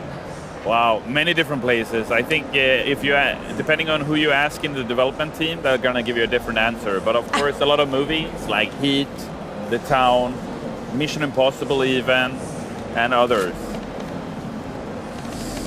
Oh god. Oh no! Help! I'm dead! Stuck. Okay. I think Hawkstone will help you. Okay. I'm about to pick up the next next objective again. We need to do the same thing again. Oh no. So you can hold out over there. Hopefully I'll survive. Yeah, you're there back. we go. Awesome. I'm back. So we run. AI Hawkstone helped I you. run towards you. I see you. Oh. Okay. But Almir, I'll bet you have an amazing team, right? Yeah, they're great. Yeah, we have a fantastic development team. So how many people started out working on Payday 3, and how big is your team now? We're roughly 150 different developers. That is so amazing. Yeah, 100 or so are working on Payday 3, which has been amazing, right? And many of them have been working on both Payday 2 and Payday the Heist as well. So, and some of them came to the team for Payday 3, bringing in a lot of new experience and ideas with them. So it's a really, really nice mixture of different types of developers. I was about to say, I bet like a lot of creative things happening in your meetings and scrims and everything. Absolutely, yeah. And the music you hear is made by Gustavo Coutinho, our talented Brazilian music composer. That is so amazing. I was about to say. So it is a very interesting sound atmosphere as well. Yeah, he's composed the entire soundtrack for Payday 3, and he actually worked on Payday 2 for many, many years as well. That is so cool. Making a lot of the best bangers in that game. But Almir, I mean, working on a game for such a long period, actually, I bet it produces a lot of funny stories. Oh yeah. Are there any stories or anecdotes you can share with us? Well, I mean, yeah, I can share that when we were making Payday 3, we realized that Ice-T was apparently a huge Payday 2 fan. Really? Yeah, ever since I think 2015, he's been playing Payday 2 and tweeting about it and stuff like that. No, and now he's part of it. Yeah, so we reached out to him and asked like, hey, you know, we're making Payday 3. Do you want to have any involvement in this? And he was like, heck yeah, absolutely, I want to be part of this. I was about to say, I bet he was super excited. Yeah, he was, yeah. So we created the character of Mac together, who is the contractor for this heist. And I'm sure we're going to hear more of him in the future of Payday 3. Hopefully. Together with our partner, Plyon and Deep Silver, we've already agreed that we're going to do at least a year and a half worth of post-launch content. That is so cool. And I mean, we supported Payday 2 for 10 years. Yeah. So we can support this game for many, many years. So you're here to stay. That's what you're saying. That's what it's all about. Yeah, the Payday gang is back and they're here to stay. That is so cool. How are you doing over here? Woo! Tough. Trying breathing and shooting. Yes. I'm seeing that. You're on the wrong spot of the level. That's fine. Okay. I'm stuck here, kind of. It's fine. Do you want me to wait here, or do we have to go somewhere else? Let's go back to where we came from, actually. Okay. I'll try to follow you, Patrick. I'm so sorry for holding you back. No, it's okay. But I'm doing my best. You're doing great. I was alone over there. It started to get a little bit tough, and I felt I need to come here. I need to join you up. So. Okay. All right. What are we gonna do now, Patrick? We are gonna do the hacking again, and then we're gonna bring the second high-tech component back to our van. Okay. And then we're gonna escape. So we're almost done. Yes. Almost. Let's see if we manage. All right. We have some med kits and stuff over here. I think you need them. So. Med kits. Yeah, that would be a good idea. Where are you? There are you. Walking in a maze, I think. Okay. Yeah. Let's go. It's just like I'm looking at everything and all lovely details. So we're not. Sorry, Patrick. I'm a bit like a little goldfish. Like, this looks amazing. Let's look a little bit longer, and suddenly you're gone. That's part of the payday experience. We say that it's hard to learn but easy to master, right? Okay, got you. I got ammunition. I got a med kit. So we're not playing on the easiest difficulty too. That's why maybe it's a bit overwhelming right now in the first time experience. Yeah, so we're playing hard, right? Yeah. So we just went all in. I love it. Oopsie. All right. All right, let's go in here. And now we're starting the hacking process again. Okay. And if you see some kind of circles on the ground, just go stand in them. Okay. And it's gonna go a little bit faster if you help out. Yeah, I tried, and then suddenly there was police shooting at me. Yeah. Ooh, like now. Things happen. Yeah. Well done. Now they're mad. But we took care of them. So the circle disappeared. Yeah. So you need to go and find another one. Okay. Oh, I'm shocked. I'm shocked. Uh-oh. I'm being electrocuted. Yeah. Help. You're good. You're good. I escaped.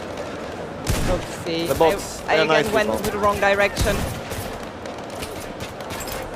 You're up there. Okay, I'll try to...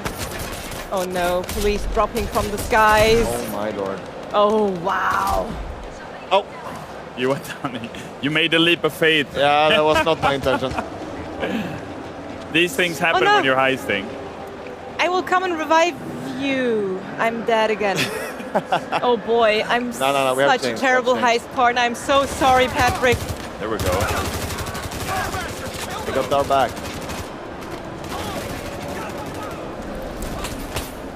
All right, where are we? No. Okay. Watch out. Yeah, I'm trying to. Okay, Patrick, I'll try not to lose you. Go away. Let me hack alone. I'm standing in open fire, like casually. Oh my god, this is going hard. So I'm with you, Patrick. Where do we go? And I'm... Okay. It's very intense now because the police are doing an assault on you, right? Yeah. And because you're playing on hard, and because the AI has improved since Payday 2, they are giving you a proper battle, I guess. Yep. Yes. And I need But I think I have a nice angle now. I cleaned up a little. Okay. All right. I think I'm calling in the overkill weapon. Yeah. Which is a completely new feature for Payday 3. Tell us more about it. It is a temporary weapon you can call in. It's a lot stronger than the other weapons. So it's, our helicopter driver is going to deliver it from the sky. Okay. I will go pick it up. Maybe it will help us out a little bit. I'll be spectating from the sidelines. You dead? Yep. Uh-oh. I'm dead. Well, you're in custody. You can be brought back. Okay. I can be brought back? Yeah. So when you go down and you aren't revived, you go into custody. Okay. But your ally, like Patrick, if he finds a civilian, he can get you back from custody. Oh. So right now he's waiting for the overkill weapon. There it is. Shiny box. Let me have it. Okay. So I've picked a sniper. It's really strong. Yeah. I like that. One shots them. Oh, I'm back. How did You want to that try it? happen? Awesome. Welcome back. You want to try it? I'll say again. Put it on the ground. You can pick it up if you want to. How? With X, obviously. Yes. Oh no. There we go. Oh boy. No, it's a really nice feature actually. As the heist gets harder, the heisters also get more stuff to work with. So it's nice. Whoa. Okay, now I know what you mean with overly rocket. powerful. Yes. Let's get back to our actual task for a moment. We're in an assault break again, so we have some time to capture the zones. Yeah. And catch your breath. I try. Lots of things are happening right now. Yeah. But as you already mentioned, we're playing on hard, so there are obviously different difficulty levels to the game. Yeah, but I want it to be some chaos. I yeah, like this. And you got chaos. Oh. But honestly, for that we wouldn't have, well, we wouldn't need the hard level. With me, it's always chaos. My community knows that. Okay, what is our next step? So steal the high-tech components, bypass the internal security. Oh my It lord. says in the upper left corner. That's Yeah. really nice. Like you have your objective like in front of your eyes like the whole time. If you pay attention.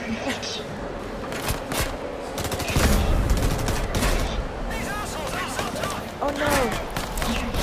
I got smoked.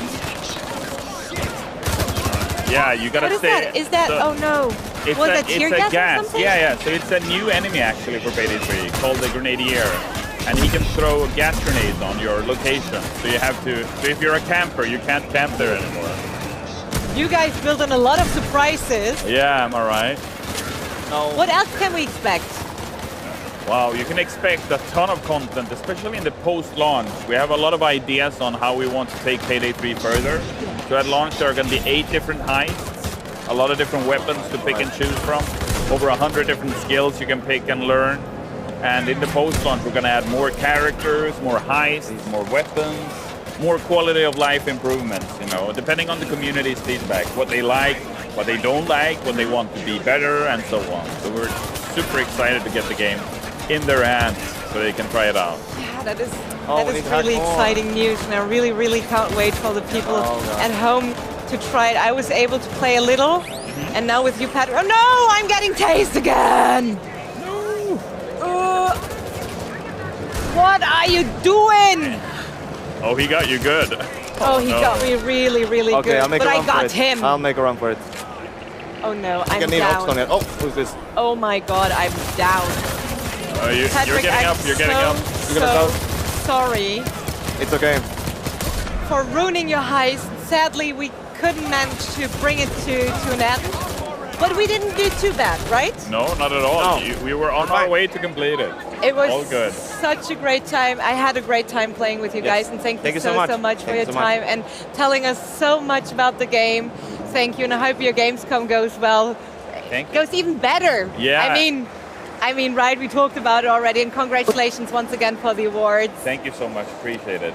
And yes, guys, and you can get your hands on Payday 3 Day and Date with Xbox Game Pass. So coming up, we meet Will and Melina from Ninja Theory to find out what it takes to bring Hellblade 2 and Senua herself to life. But first, let's head out to sea. Under the Waves has a thoughtful, mesmerizing story and fluid gameplay, but its greater mission is about more than gaming. So check this out. When you think about video games, you think about entertainment, about fun, but as also a game creator, I believe that video games are a powerful medium to deliver subtle messages.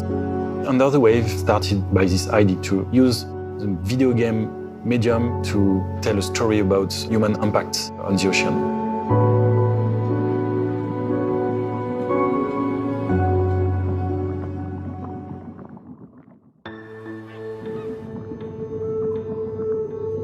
Under the Wave is a narrative-driven adventure game. It takes place underwater in a retro-futuristic late 70s world. You are Stan, a professional diver who is working for an oil company. We decided to connect to an organization because we really would like to push our messages in the game to the real world, to connect the player to nature itself and make something aside of the video game. Surfrider Foundation, c'est une organisation internationale. On aime bien se définir comme un collectif d'activistes positifs qui protègent l'océan par la pédagogie et l'action de terrain. On connaît l'expertise de Quantic Dream et Parallel Studio pour raconter des histoires et on a vraiment vu une opportunité de collaborer pour porter nos messages environnementaux. On a tout de suite senti cette sincérité en découvrant leur projet Under the Waves. We had a lot of brainstorm at first to talk about idea, how we could add the messages into the story itself, how we could add some information into the world. Notre expertise est basée sur la science citoyenne, sur le terrain. On récolte les données, les déchets, là où ils se trouvent, sur les plages, dans les rivières, dans les océans. We had some achievements in the game related to Surfrider, log entries. We have some stickers, some posters, and we have also some background around the story for the character related to Surfrider 2.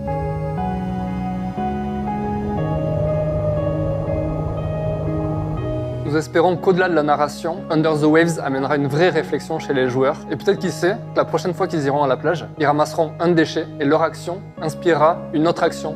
This plastic bottle was grabbed on the beach in Brittany a few years ago when I started the project, and it was really simple for me. It's a really simple thing, but at the end, if one player, after playing, finishing the game, and see this plastic bottle on the beach, if they pick up this bottle and put it in trash, it will be a small victory.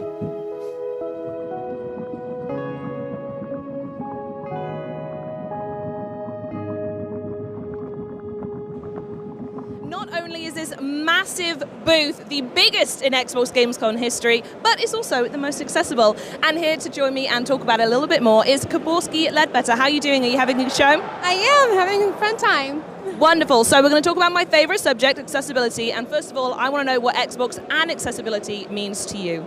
Well, as a partner with Xbox and Signglasses, that's the company that I work for, and it's been great to do projects of making gaming content accessible to the deaf community because we have a lot of passionate deaf gamers out there. Some of them stream, some of them just love the games in a variety of different genres, and so it's great to be able to adapt and go on that journey with them. Yeah, absolutely. And the deaf community form their own communities, and then it's nice to bring them into the larger Xbox community as well. They're all very, very welcome, which leads me on to my next question about why offering these features are so important, not just at the show, but in all the broadcasting that we do as well.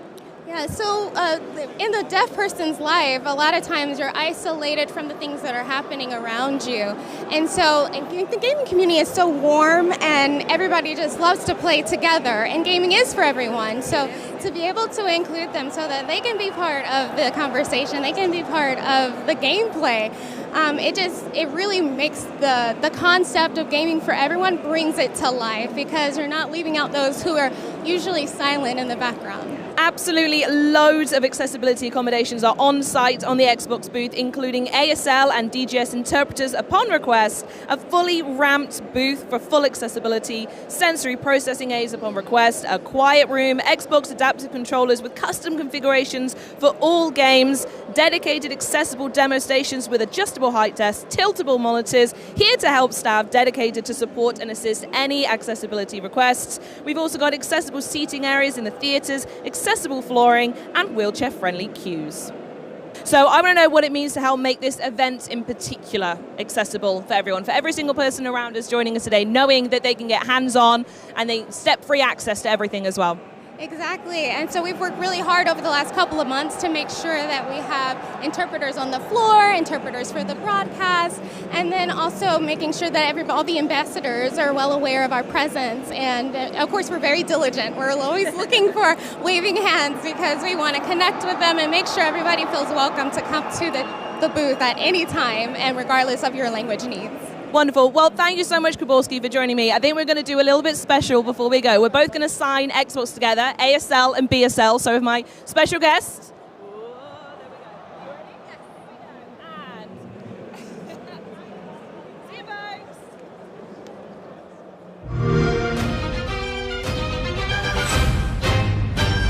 Ready to get out there? Next big thing and I'm on the move. Best watch your step when I'm coming through. We have a lot to talk about. Already it's a classic. If I drop any day, it's a classic. Any wave that I'm on, it's a classic. Hey, you heard that? Classic.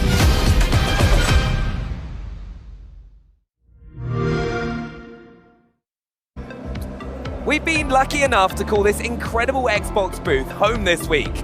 But of course, an undertaking like this one takes an equally incredible team.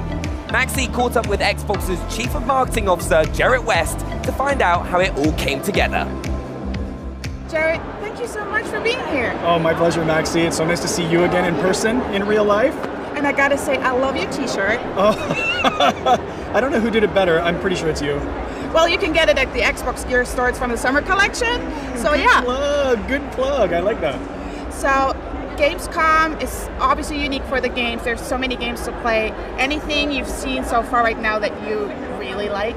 Well, I feel like you're mocking me setting this up behind Towerborn because I've tried 3 separate times to get there. So that's really the one I'm eyeballing. I had a chance to play Stalker 2 yesterday. Looks incredible. I saw Todd Howard and Phil Spencer in there spending probably a half an hour touring through it. So, but really, it's kind of an embarrassment of riches right now. We've got, I think, 150 stations that are playable on the floor. Have you been to the Starfield Theater also? Oh, okay. So this morning I had the opportunity to sit in on the first showing, and you can feel the collective inhale in the musical moments, right? And just seeing the fan reaction to all of the playable, and especially the spaceship part, the ship part, and the shipbuilding piece just looks really fantastic. So it's been awesome to see that come to life as well. So Gamescom, it's the biggest consumer convention in the world. We're gonna have 350,000 people coming to Cologne. What do you think makes the Xbox experience here so unique, and what do you feel, what's the Xbox commitment to the fans? Right. So 350,000 people, and we expect that every single one of them will flow through this booth at some point in time. And so it's amazing to see what the team has put together. It's a little bit like Disneyland, where there's unique experiences and something for everyone. It's one part interactive museum, one part dance club, one part movie theater. And so the collective is what's amazing to see, and more importantly, the collective joy that's happening right now. There's so much energy and the collective joy when you pair it with all of the millions of people that are very, very excited about Starfields. So being this huge, it sounds like a lot of preparation. So what goes into an event like this in preparation for you and the team? Well, you know better than anyone how incredible and daunting the work can be. The booth here is 50,000 square feet. It's been under construction for 2 weeks and has required 500 people to build it. It's required visionaries like yourself to put the pieces together and really tap into what we think the audience is going to want and see. And it's all built around the passion of wanting to be able to create joy for fans and investing hard-earned money to come travel to here and experience it. And I'm just really, really proud of the way the entire team is pulled together to create an amazing experience. Well, thank you so much for joining in this interview, taking the time, and I hope you can play some Towerborn. If not, okay, I know how to skip the lines. Okay, I'm gonna run on your coattails. Okay, great. So now you're gonna see so much more of Gamescom 2023 from Xbox. Here we go. Well, Hellblade fans all over the world, they know the face, they know the voice, and here to tell us what it takes to bring this iconic character to life, please welcome Will Potter from Ninja Theory and the person who literally embodies Senua, Melina Jurgens. Guys, thank you so much for being here. Hello, thank you. How are you guys feeling? Doing well? Good. Yeah. Yeah, it's been a really nice week. We've met lots of our players, and everybody has been so welcoming. And it was just heartwarming and amazing. Like I will walk out of this event feeling like so full of love from everybody. So it's overwhelming, isn't it? Yeah. I mean, it's the biggest gaming expo in Europe. I mean, have you guys been before? I was here a couple of years ago, okay. Back in my media days, but you were here on a special occasion, weren't you? Yeah, I was here 2014, I believe, when we were just showing the announcement trailer for Hellblade. And I wasn't Senua back then, I was here just filming behind the scenes for Ninja Theory. So yeah, it was cool. What a journey. Right, a journey. I mean, I don't think I've ever seen anyone in gaming go from such a transformation within one project where you go from a video producer to quite literally the face, the voice of a new IP. Was it a little bit scary at all, do you think? Or? Oh, it was terrifying, and it still is. Like, I think I'll never get used to it. Like, every day before a shoot, I'm just so like scared, and it takes me a good while to warm up to it. But our team at Ninja, they're just so lovely, and they make me feel comfortable every day. And yeah, they're just amazing. I mean, it's been really heartwarming just seeing the reactions. I've been welling up a little bit myself, just seeing fans on the booth just beaming with these smiles, finally getting to meet you. Yeah. And they came from all over the world. Like, yeah, it was really impressive.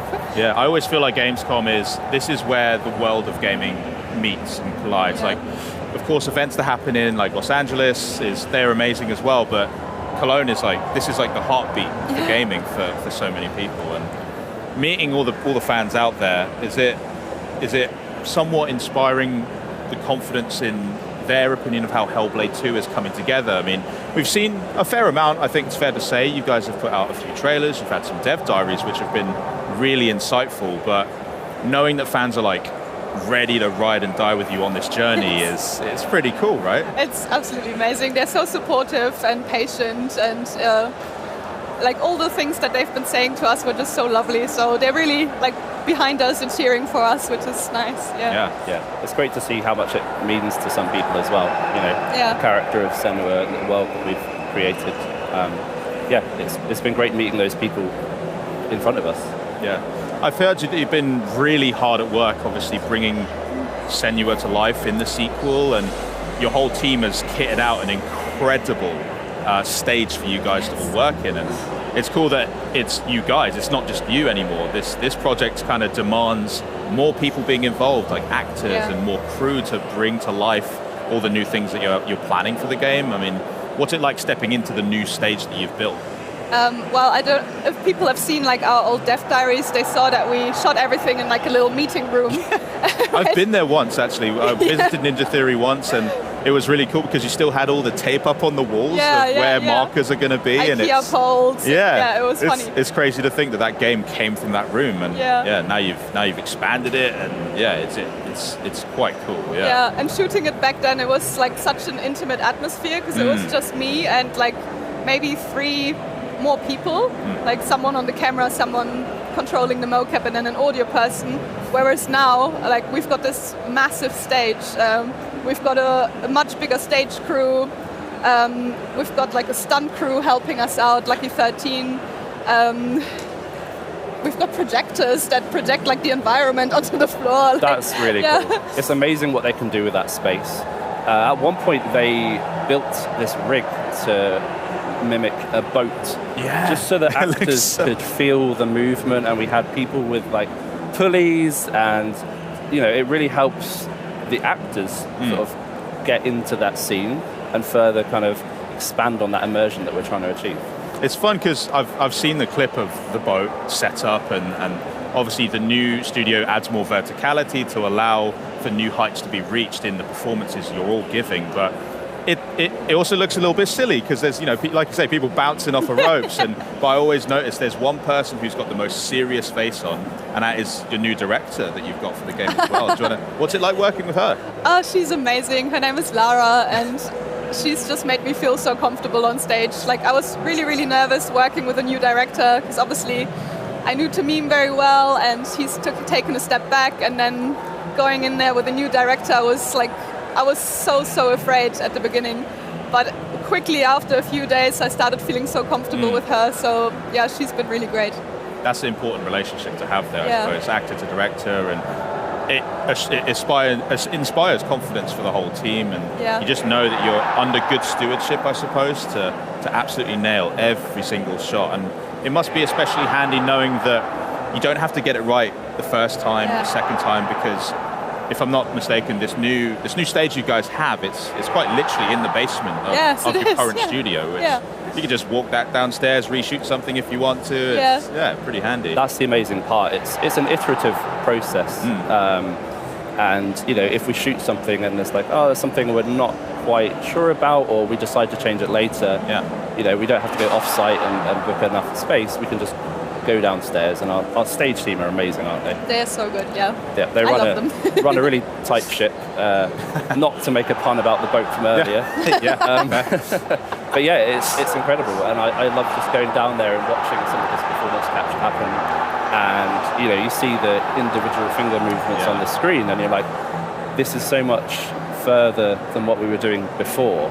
I can only fans are going to be excited to see the level of immersion and realism that we're now able to achieve with this game. I mean, that's the detail that is almost kind of demanded a bit by how intimate the journey is with Senua. I mean, the first game, there was a lot of themes that, again, demand that intimacy is respected and that is communicated to the players, because you're obviously giving such an inspired and passionate performance that having these tech upgrades are incredible and allow that to come through even more. But as far as I know, you haven't had that for the whole journey of this development, and you've had some pretty unusual circumstances. You've had to capture stuff like from home, because obviously lockdown. Yeah, lockdown lockdown. was something.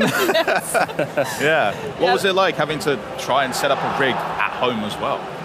Well, for me, I was living at a house which used to be used to have a quad room in the living room. So we had, as you can see, a very high ceiling.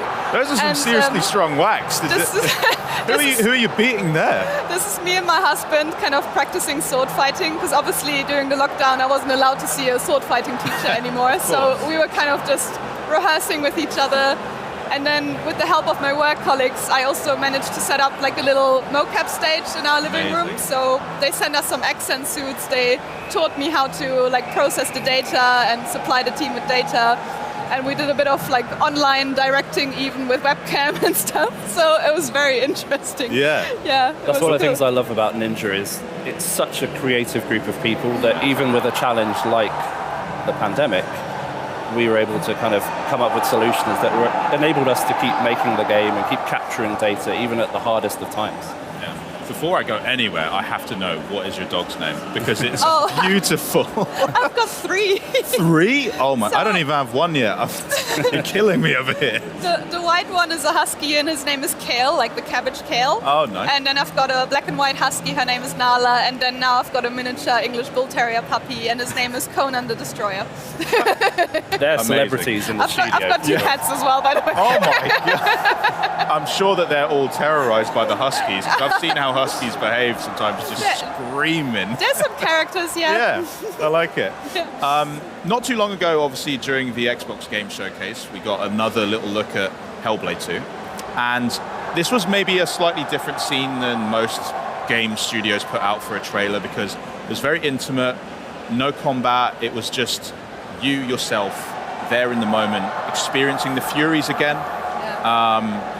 What's it like seeing Senua's character in Hellblade 2 compared to where we left off with Hellblade 1? What's the evolution of Senua been like? So she still hears voices and sees vision just like in the first game, but I would say that in Senua's Saga she's maybe using the voices more as guidance and she's not as terrified of them anymore. So It feels like more of a searching journey, I suppose, because there was some closure at the end of Hellblade 1. There was obviously dealing with grief and loss, sometimes not accepting it but pushing against it. And now I suppose it does feel a bit like Wanderlust, like where do I go? How do I find my new place in this world around me? With, again, we've mentioned you guys have now got a full crew of people that are part of the acting squad that's there, and it's fitting them in around this new story and how Senua's going to act within them. Yeah, we've got like an entire cast now. We haven't announced any of them yet, but I'm sure people are going to love them. They were really, really nice to work with. For me, it was a new thing because in the first game I was just acting on my own. But now working with other people was a very interesting new experience for me. But I learned so much from them. It was really nice. Nice, yeah. Obviously, Will, you do have a new video that you do want to show us as well. I mean, when you talk to us about what we might see in that? Yeah, so this was originally created actually as just an internal video to share with teams at Xbox to introduce them to some of the members of the team who they may not have seen or spoken to before, and hear about, you know, what the game means to us, what working on Senua's Saga is like, and some of our sort of inspirations and what is driving us to make this game. And we really liked it, so we thought, why not share it with everyone? Yeah, I think that every fan, every Ninja Theory fan, every Hellblade fan always appreciates the like earnesty that you guys come across, because you make so many of these dev diaries and, you know, peeks behind the curtain, and it's really refreshing just to feel like I'm on the level with a studio that is making a game I'm so passionate about.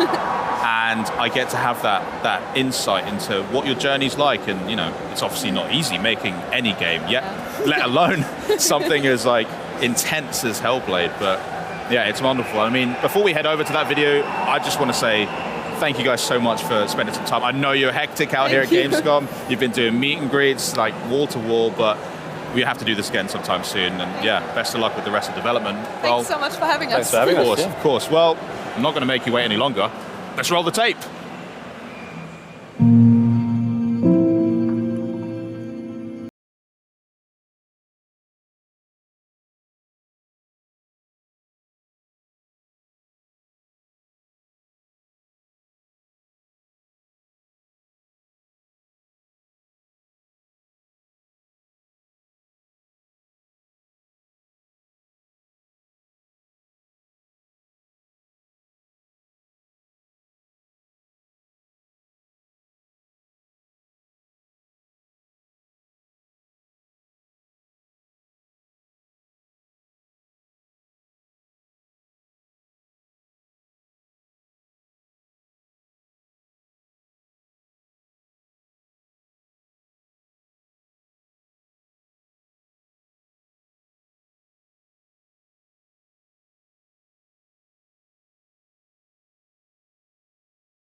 And then from that point onward, we're introducing some more fictional elements. Although we've got a bigger budget for Saga and a lot more resource. We've got brand new studio, new mocap space. I think we're still trying to come up with creative ways of doing things. We're not just relying on, yeah, we've got more people and more budget. It's how do we do something with the resources we now have?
But we rise again.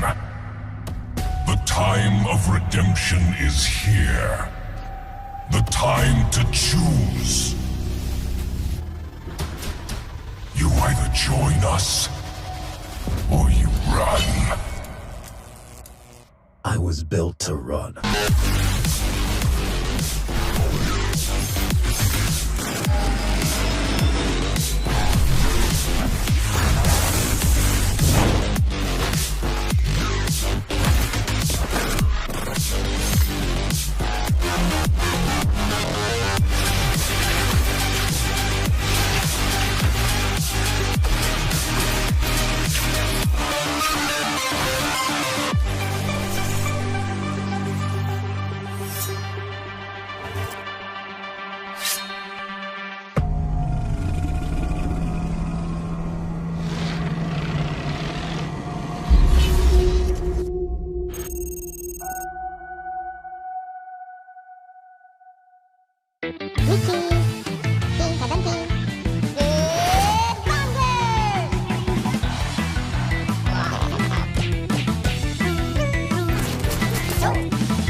Hi, I'm Rob McLaughlin.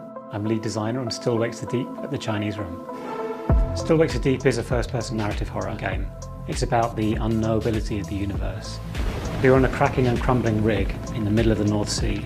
There's a storm going on, it's extremely cold. If you fall in, you've got a 5-minute survival time.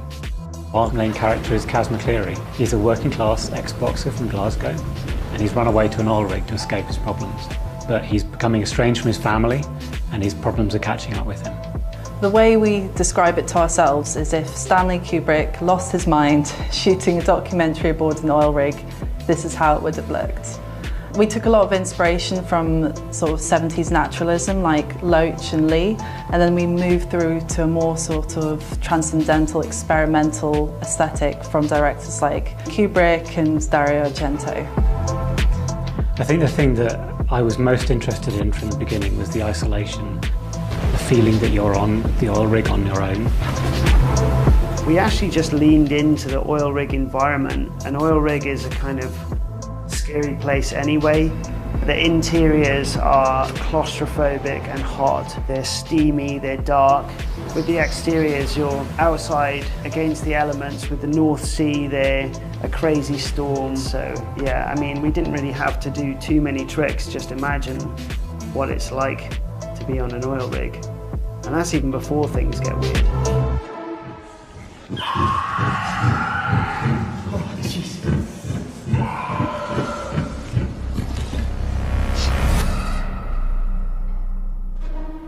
So the Chinese room is coming back to narrative horror. This has huge significance for us, and it's part of an arc that started with Dear Esther and Rapture and A Machine for Pigs, and we're really pleased to be carrying on that legacy. Still Wakes the Deep is an evolution of the Chinese Rooms games. We've gone from Esther and Rapture, which are very much in the walking sim style, and I loved that. I really like those styles of games, but again, what drew me to the Chinese Room was this kind of game, a much more first-person narrative game. And when I heard about the plans for it and how they were going to expand on those things, I was super excited. I think with all of the Chinese Rooms titles, narrative is at the core, and that guides the entire experience from how we're doing storytelling through the environments, our characters, trying to build authenticity in our story. On Still Wakes the Deep, we had 3 core art direction pillars. So the first was making it personal, the second was authenticity, and the third is a terrible beauty.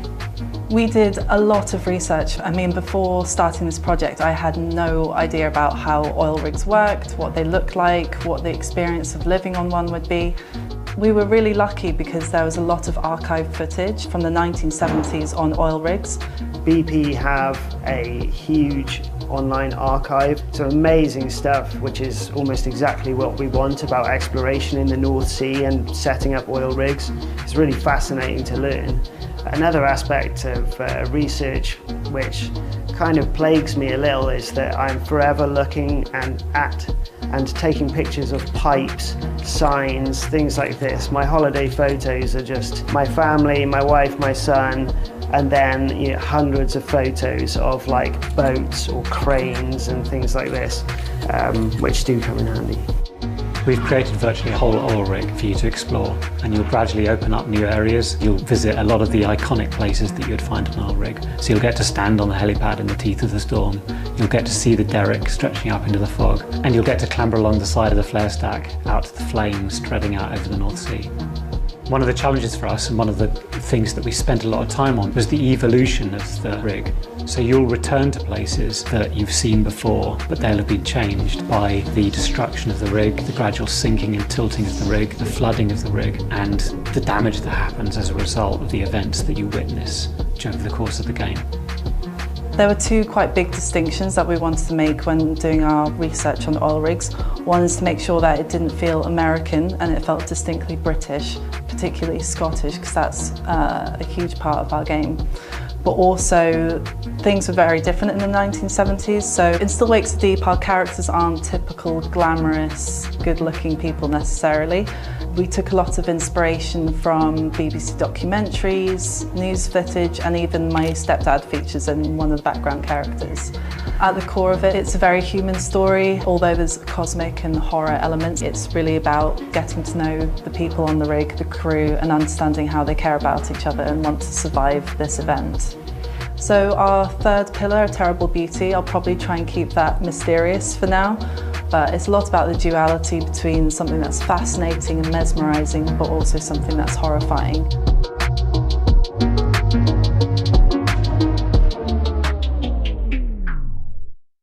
Is it all right to say I'm kind of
After all these years, we never talked about it. Why I brought you back.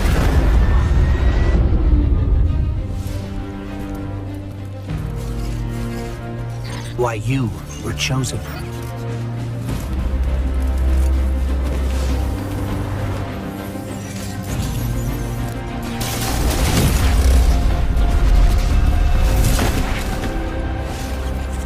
The truth is,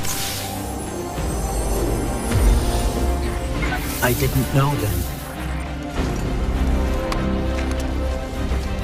It was just a feeling.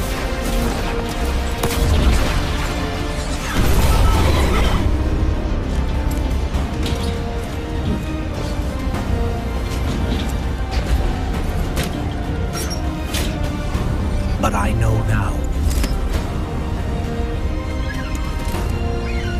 After all we've seen, all we've lost, this fight might be our last. So I'm asking you one last time to rise.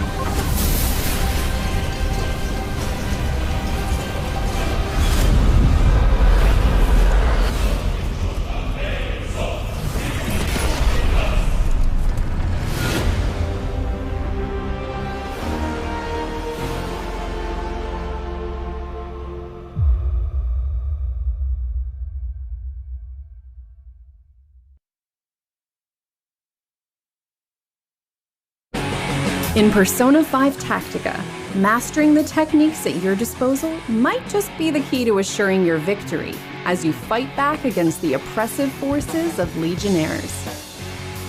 The battlefield in Persona 5 Tactica allows your team to move and perform an action of your choice each turn.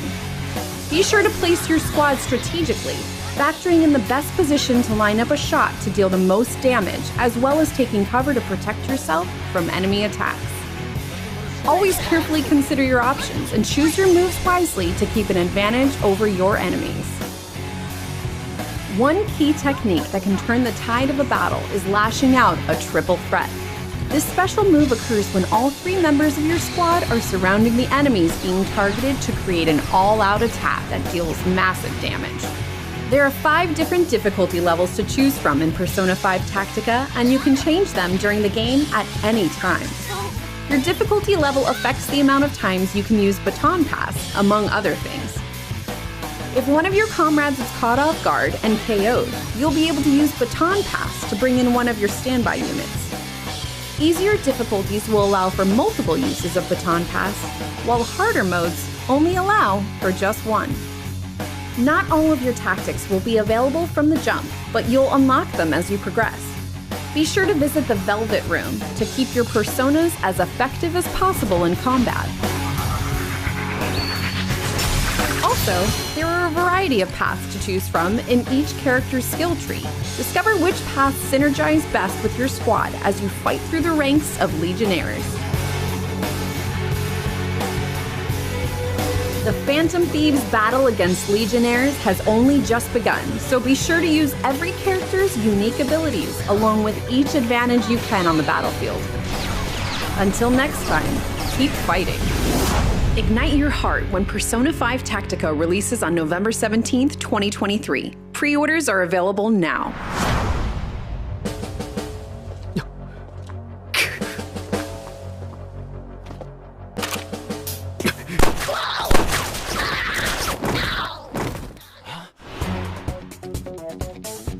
Perhaps you'd prefer I hadn't cut in? Senpai, you're not hurt, are you? Yeah.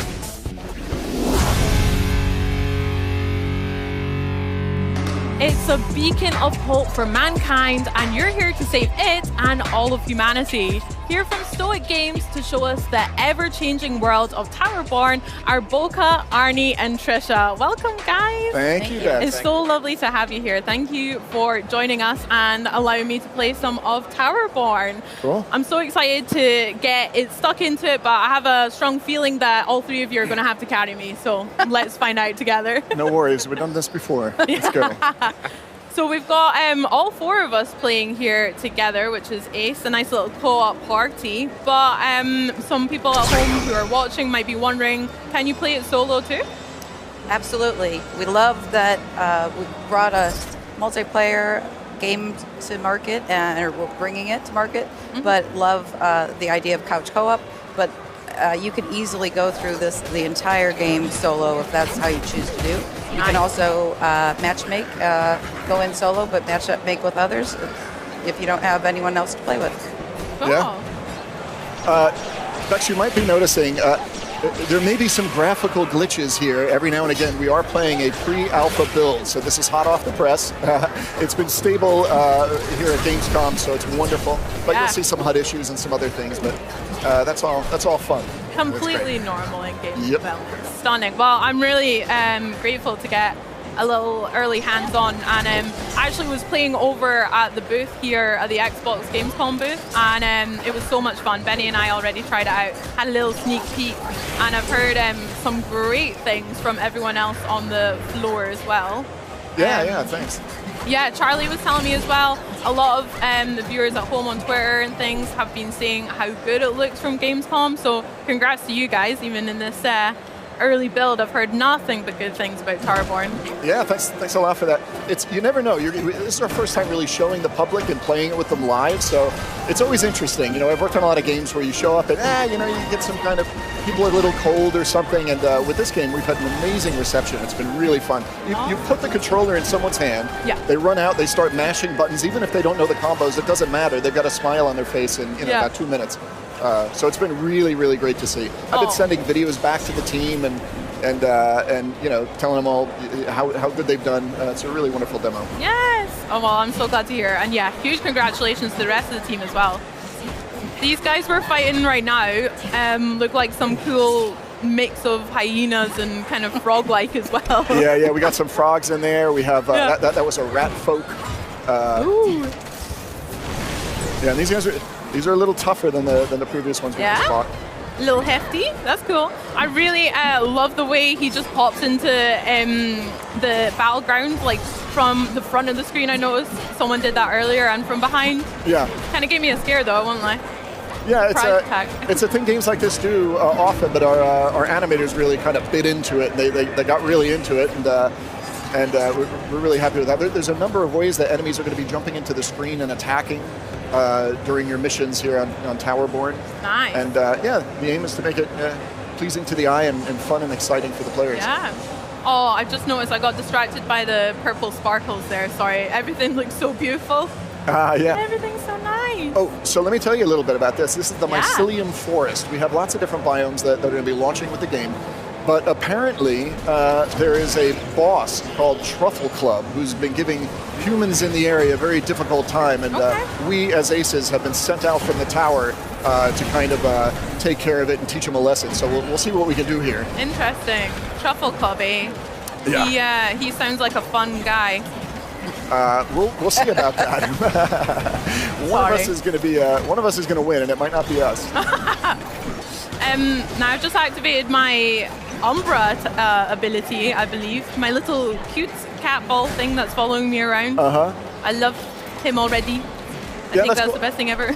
Yeah, the Umbra are just part of your loadout. They're part of your kit. You have to move out into the map and find them, and then make a relationship with them, and maybe they'll join you for reasons of their own. Oh my god! Yeah, and then depending on which Umbra you make friends with, they're going to add to your combat kit with stats and an ability that each one does. Here at Gamescom, we brought 2 of them along with us. Yes. One of them shoots like a energy beam across a screen, and the other one does sort of a spin to win mechanic. A shield vibe, I like that. Yeah, I like the little, it almost looks like a little fairy there as well, the other one. Here we go. Yeah. Now, what is this all about? Oh my goodness. Oh there no. That's Here the he is. Truffle Club. So what we've got here is the Truffle Club's got his super armor in the yellow there. Okay. We've got to try to take that down so we can start damaging his health. But he gets cranky every now and again. Now they got the super armor off, you can see he's a little dizzy. Now's the chance. Ooh, that's so nice. Now, I'm really enjoying us working as a team together. I can totally imagine like playing with my pals at home on a Friday night, or even, you know, with my parents. I think they would love this too. Oh yeah. Or over Discord and stuff. This is so much fun. I'm down already. Where are you? We can help. That's so embarrassing. It's okay. You're gonna rest me? Oh, thank you. Someone help me. I said you guys would carry me. But what you just said is totally true. I mean, the game is designed to everyone grab a controller, start mashing buttons, and have friends together, or have fun together with friends. I choose to play with my kids, and you know, it's a low barrier to entry. It's accessible to everybody. The early game in the low danger levels is really fun. Just to kind of mash your way through the combos and the more detailed parts of combat will become more and more important as the player moves into the higher danger levels of the map. Awesome. It's so.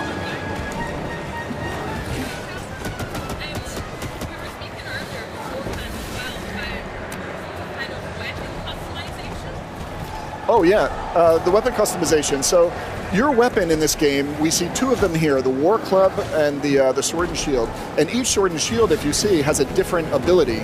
The two War Clubs that we have different abilities. But those weapons, those main weapons, are basically your class. And you can pick up a Sword and Shield, and which is naturally defensive anyway, but then outfit your gear to go like a DPS route. So now you have a little bit of defense with that Sword and Shield, but you're a high DPS Sword and Shield. Or you can build it out to be, to do higher damage for dots or AOE. It really, the kit of your gear, your weapon, and then the Umbra you bring along dictates the unique skills that your character will have. So in this one, as I said, we have two main weapons, each one subtly different with the different abilities. And by launch, we're going to be doing 4 weapons. Each one has 3 different fallouts from that. So it's like 12 different classes. And then the way you build your gear and outfit it with modifications, which we call aspects, will make you even more unique from there.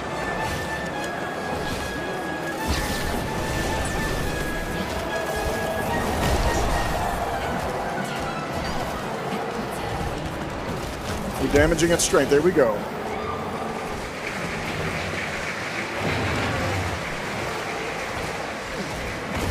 Ah!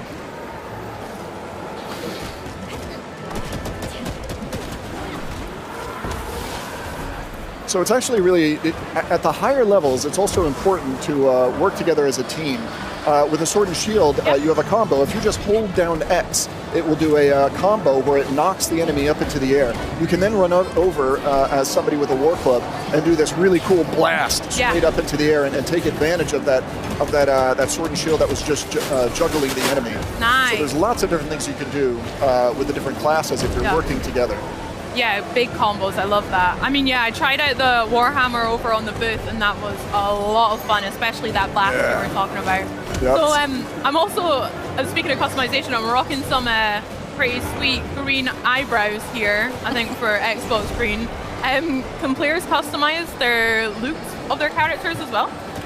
Did you say the look of their character? Yeah. Oh yeah, absolutely. We have a deep customization system. We even have like weird things like bug eyes and whatnot. Like we have horns. We want players to really just have a good time with the system. They all kind of belong in the world that we're developing here with the world building, and you can really go crazy with it. We're doing some interesting things as well. Like you can start the game with a masculine body type, and the next day change your mind and change it out to a feminine body type. The next day you can jump in the world and give yourself a beard. Like all of it works with all the different stuff that we have, and it's really just dress up for the players. Look any way you want. Do whatever you want. Even the system we have for gear, you might get the best gear in the game with the best stats, but you don't like the way you look. So all you have to do is get another gear set that's cosmetic, and it overwrites the look of your character. I love that. You can never go wrong.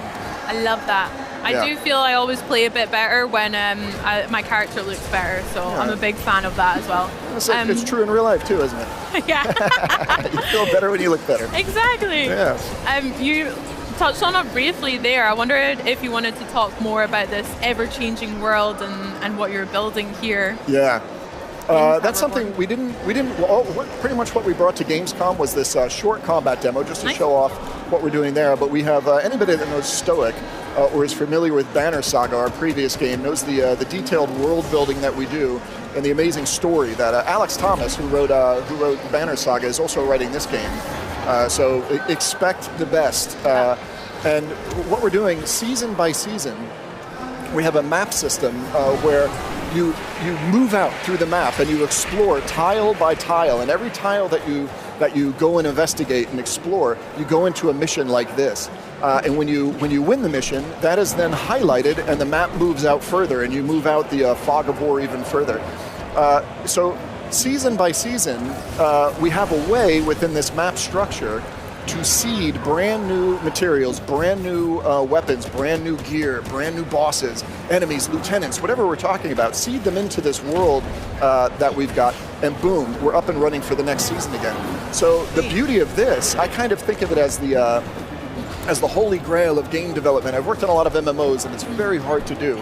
But here we can get the feedback from the players. What are they enjoying with the story? What are they enjoying with combat? What would they like to see?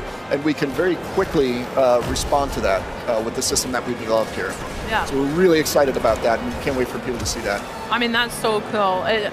From speaking to you, but also from playing it, you can really feel the passion in this game. So Yeah, I cannot wait to try the full thing as well. Oh, we've had a lot of fun.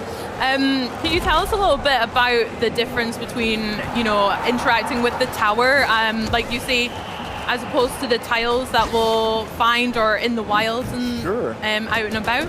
Sure. Well, so the last of mankind is kind of holed up in this tower, which is the last bastion.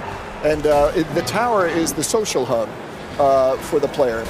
I'm pausing because I'm kind of getting rocked. I'm dying. The tower is a social hub for the player. There they're going to see hundreds of other players running around with their high-end gear. That's where you're going to be doing your character customization, your crafting. You're going to be leveling up your weapons and gear. You're reforging them. So that's kind of the social hub. You're going to drop down from there into the wilds, which is the world map that we've got. And in this world, humanity never achieved the level that we have on this world. We didn't dominate as a species or anything, and right now things are looking grim. The monsters out in the wilds are actually taking us out. Oh, and no. So it's difficult. The aces, which you play, are hired to go out and try to defend the humans that are still out there, bring them back to the tower, and save whatever we can. Nice. So the world map, you move out, and and I kind of think of it as like a candy shop for players to enjoy. So that's how you get into combat, and then you move through these missions in combat, and we've got a ton of them. Got a great missions team. You've got holdouts, bosses, monster lairs, all sorts of different things. You've got chests and things to repair. So you kind of move out like that into this mission system, and you fight through it, and then you get really cool materials and really cool weapons and armor to go back to the tower and improve your character. It's a persistent ARPG. Nice. Oh, I'm down again. You guys really are carrying me. Trisha, I wanted to chat to you a little bit about you have quite a rich history in gaming we were discussing earlier, especially at Stoic as well. Can you tell me how that kind of like influenced Towerborn and what that brought from working on the other projects at Stoic to this game now? Sure. Well, not only do I have a rich history, but all of the people at the studio do. Our combat team has a wonderful, rich history. But I've been in I've been in the console world at Xbox and in game studios, and you always take a little bit of influence and inspiration from the various things that you've done in the past. And Amazing. That's so fun to hear. And Boca, I hear that you're obviously heavily involved with the community as well. Oh yeah. And can you tell us a little bit about your role and I guess what community means to Stoic as well as to Towerborn? Well, yeah, you know, Towerborn is a story filled with so much hope, filled with people coming together, and we really hope, or we have the goal of building a community that in real world that reflects that. Yeah. You know, whether it's on Discord or social media, we want it to be like, oh, for those who love Towerborn, we want to make it easy to connect with other people that connect with Towerborn, and able to make it easy to share with your friends, let them understand what's great about Towerborn as well. Nice. That sounds like fun. I'll have to join up. Oh yeah, yeah. We've done some damage to Truffle Guy here. This is not an easy fight. No. Speaking of difficulty and things, could you tell us a little bit about some of the difficulty options, or also some of the levels? Oh no, we're both down.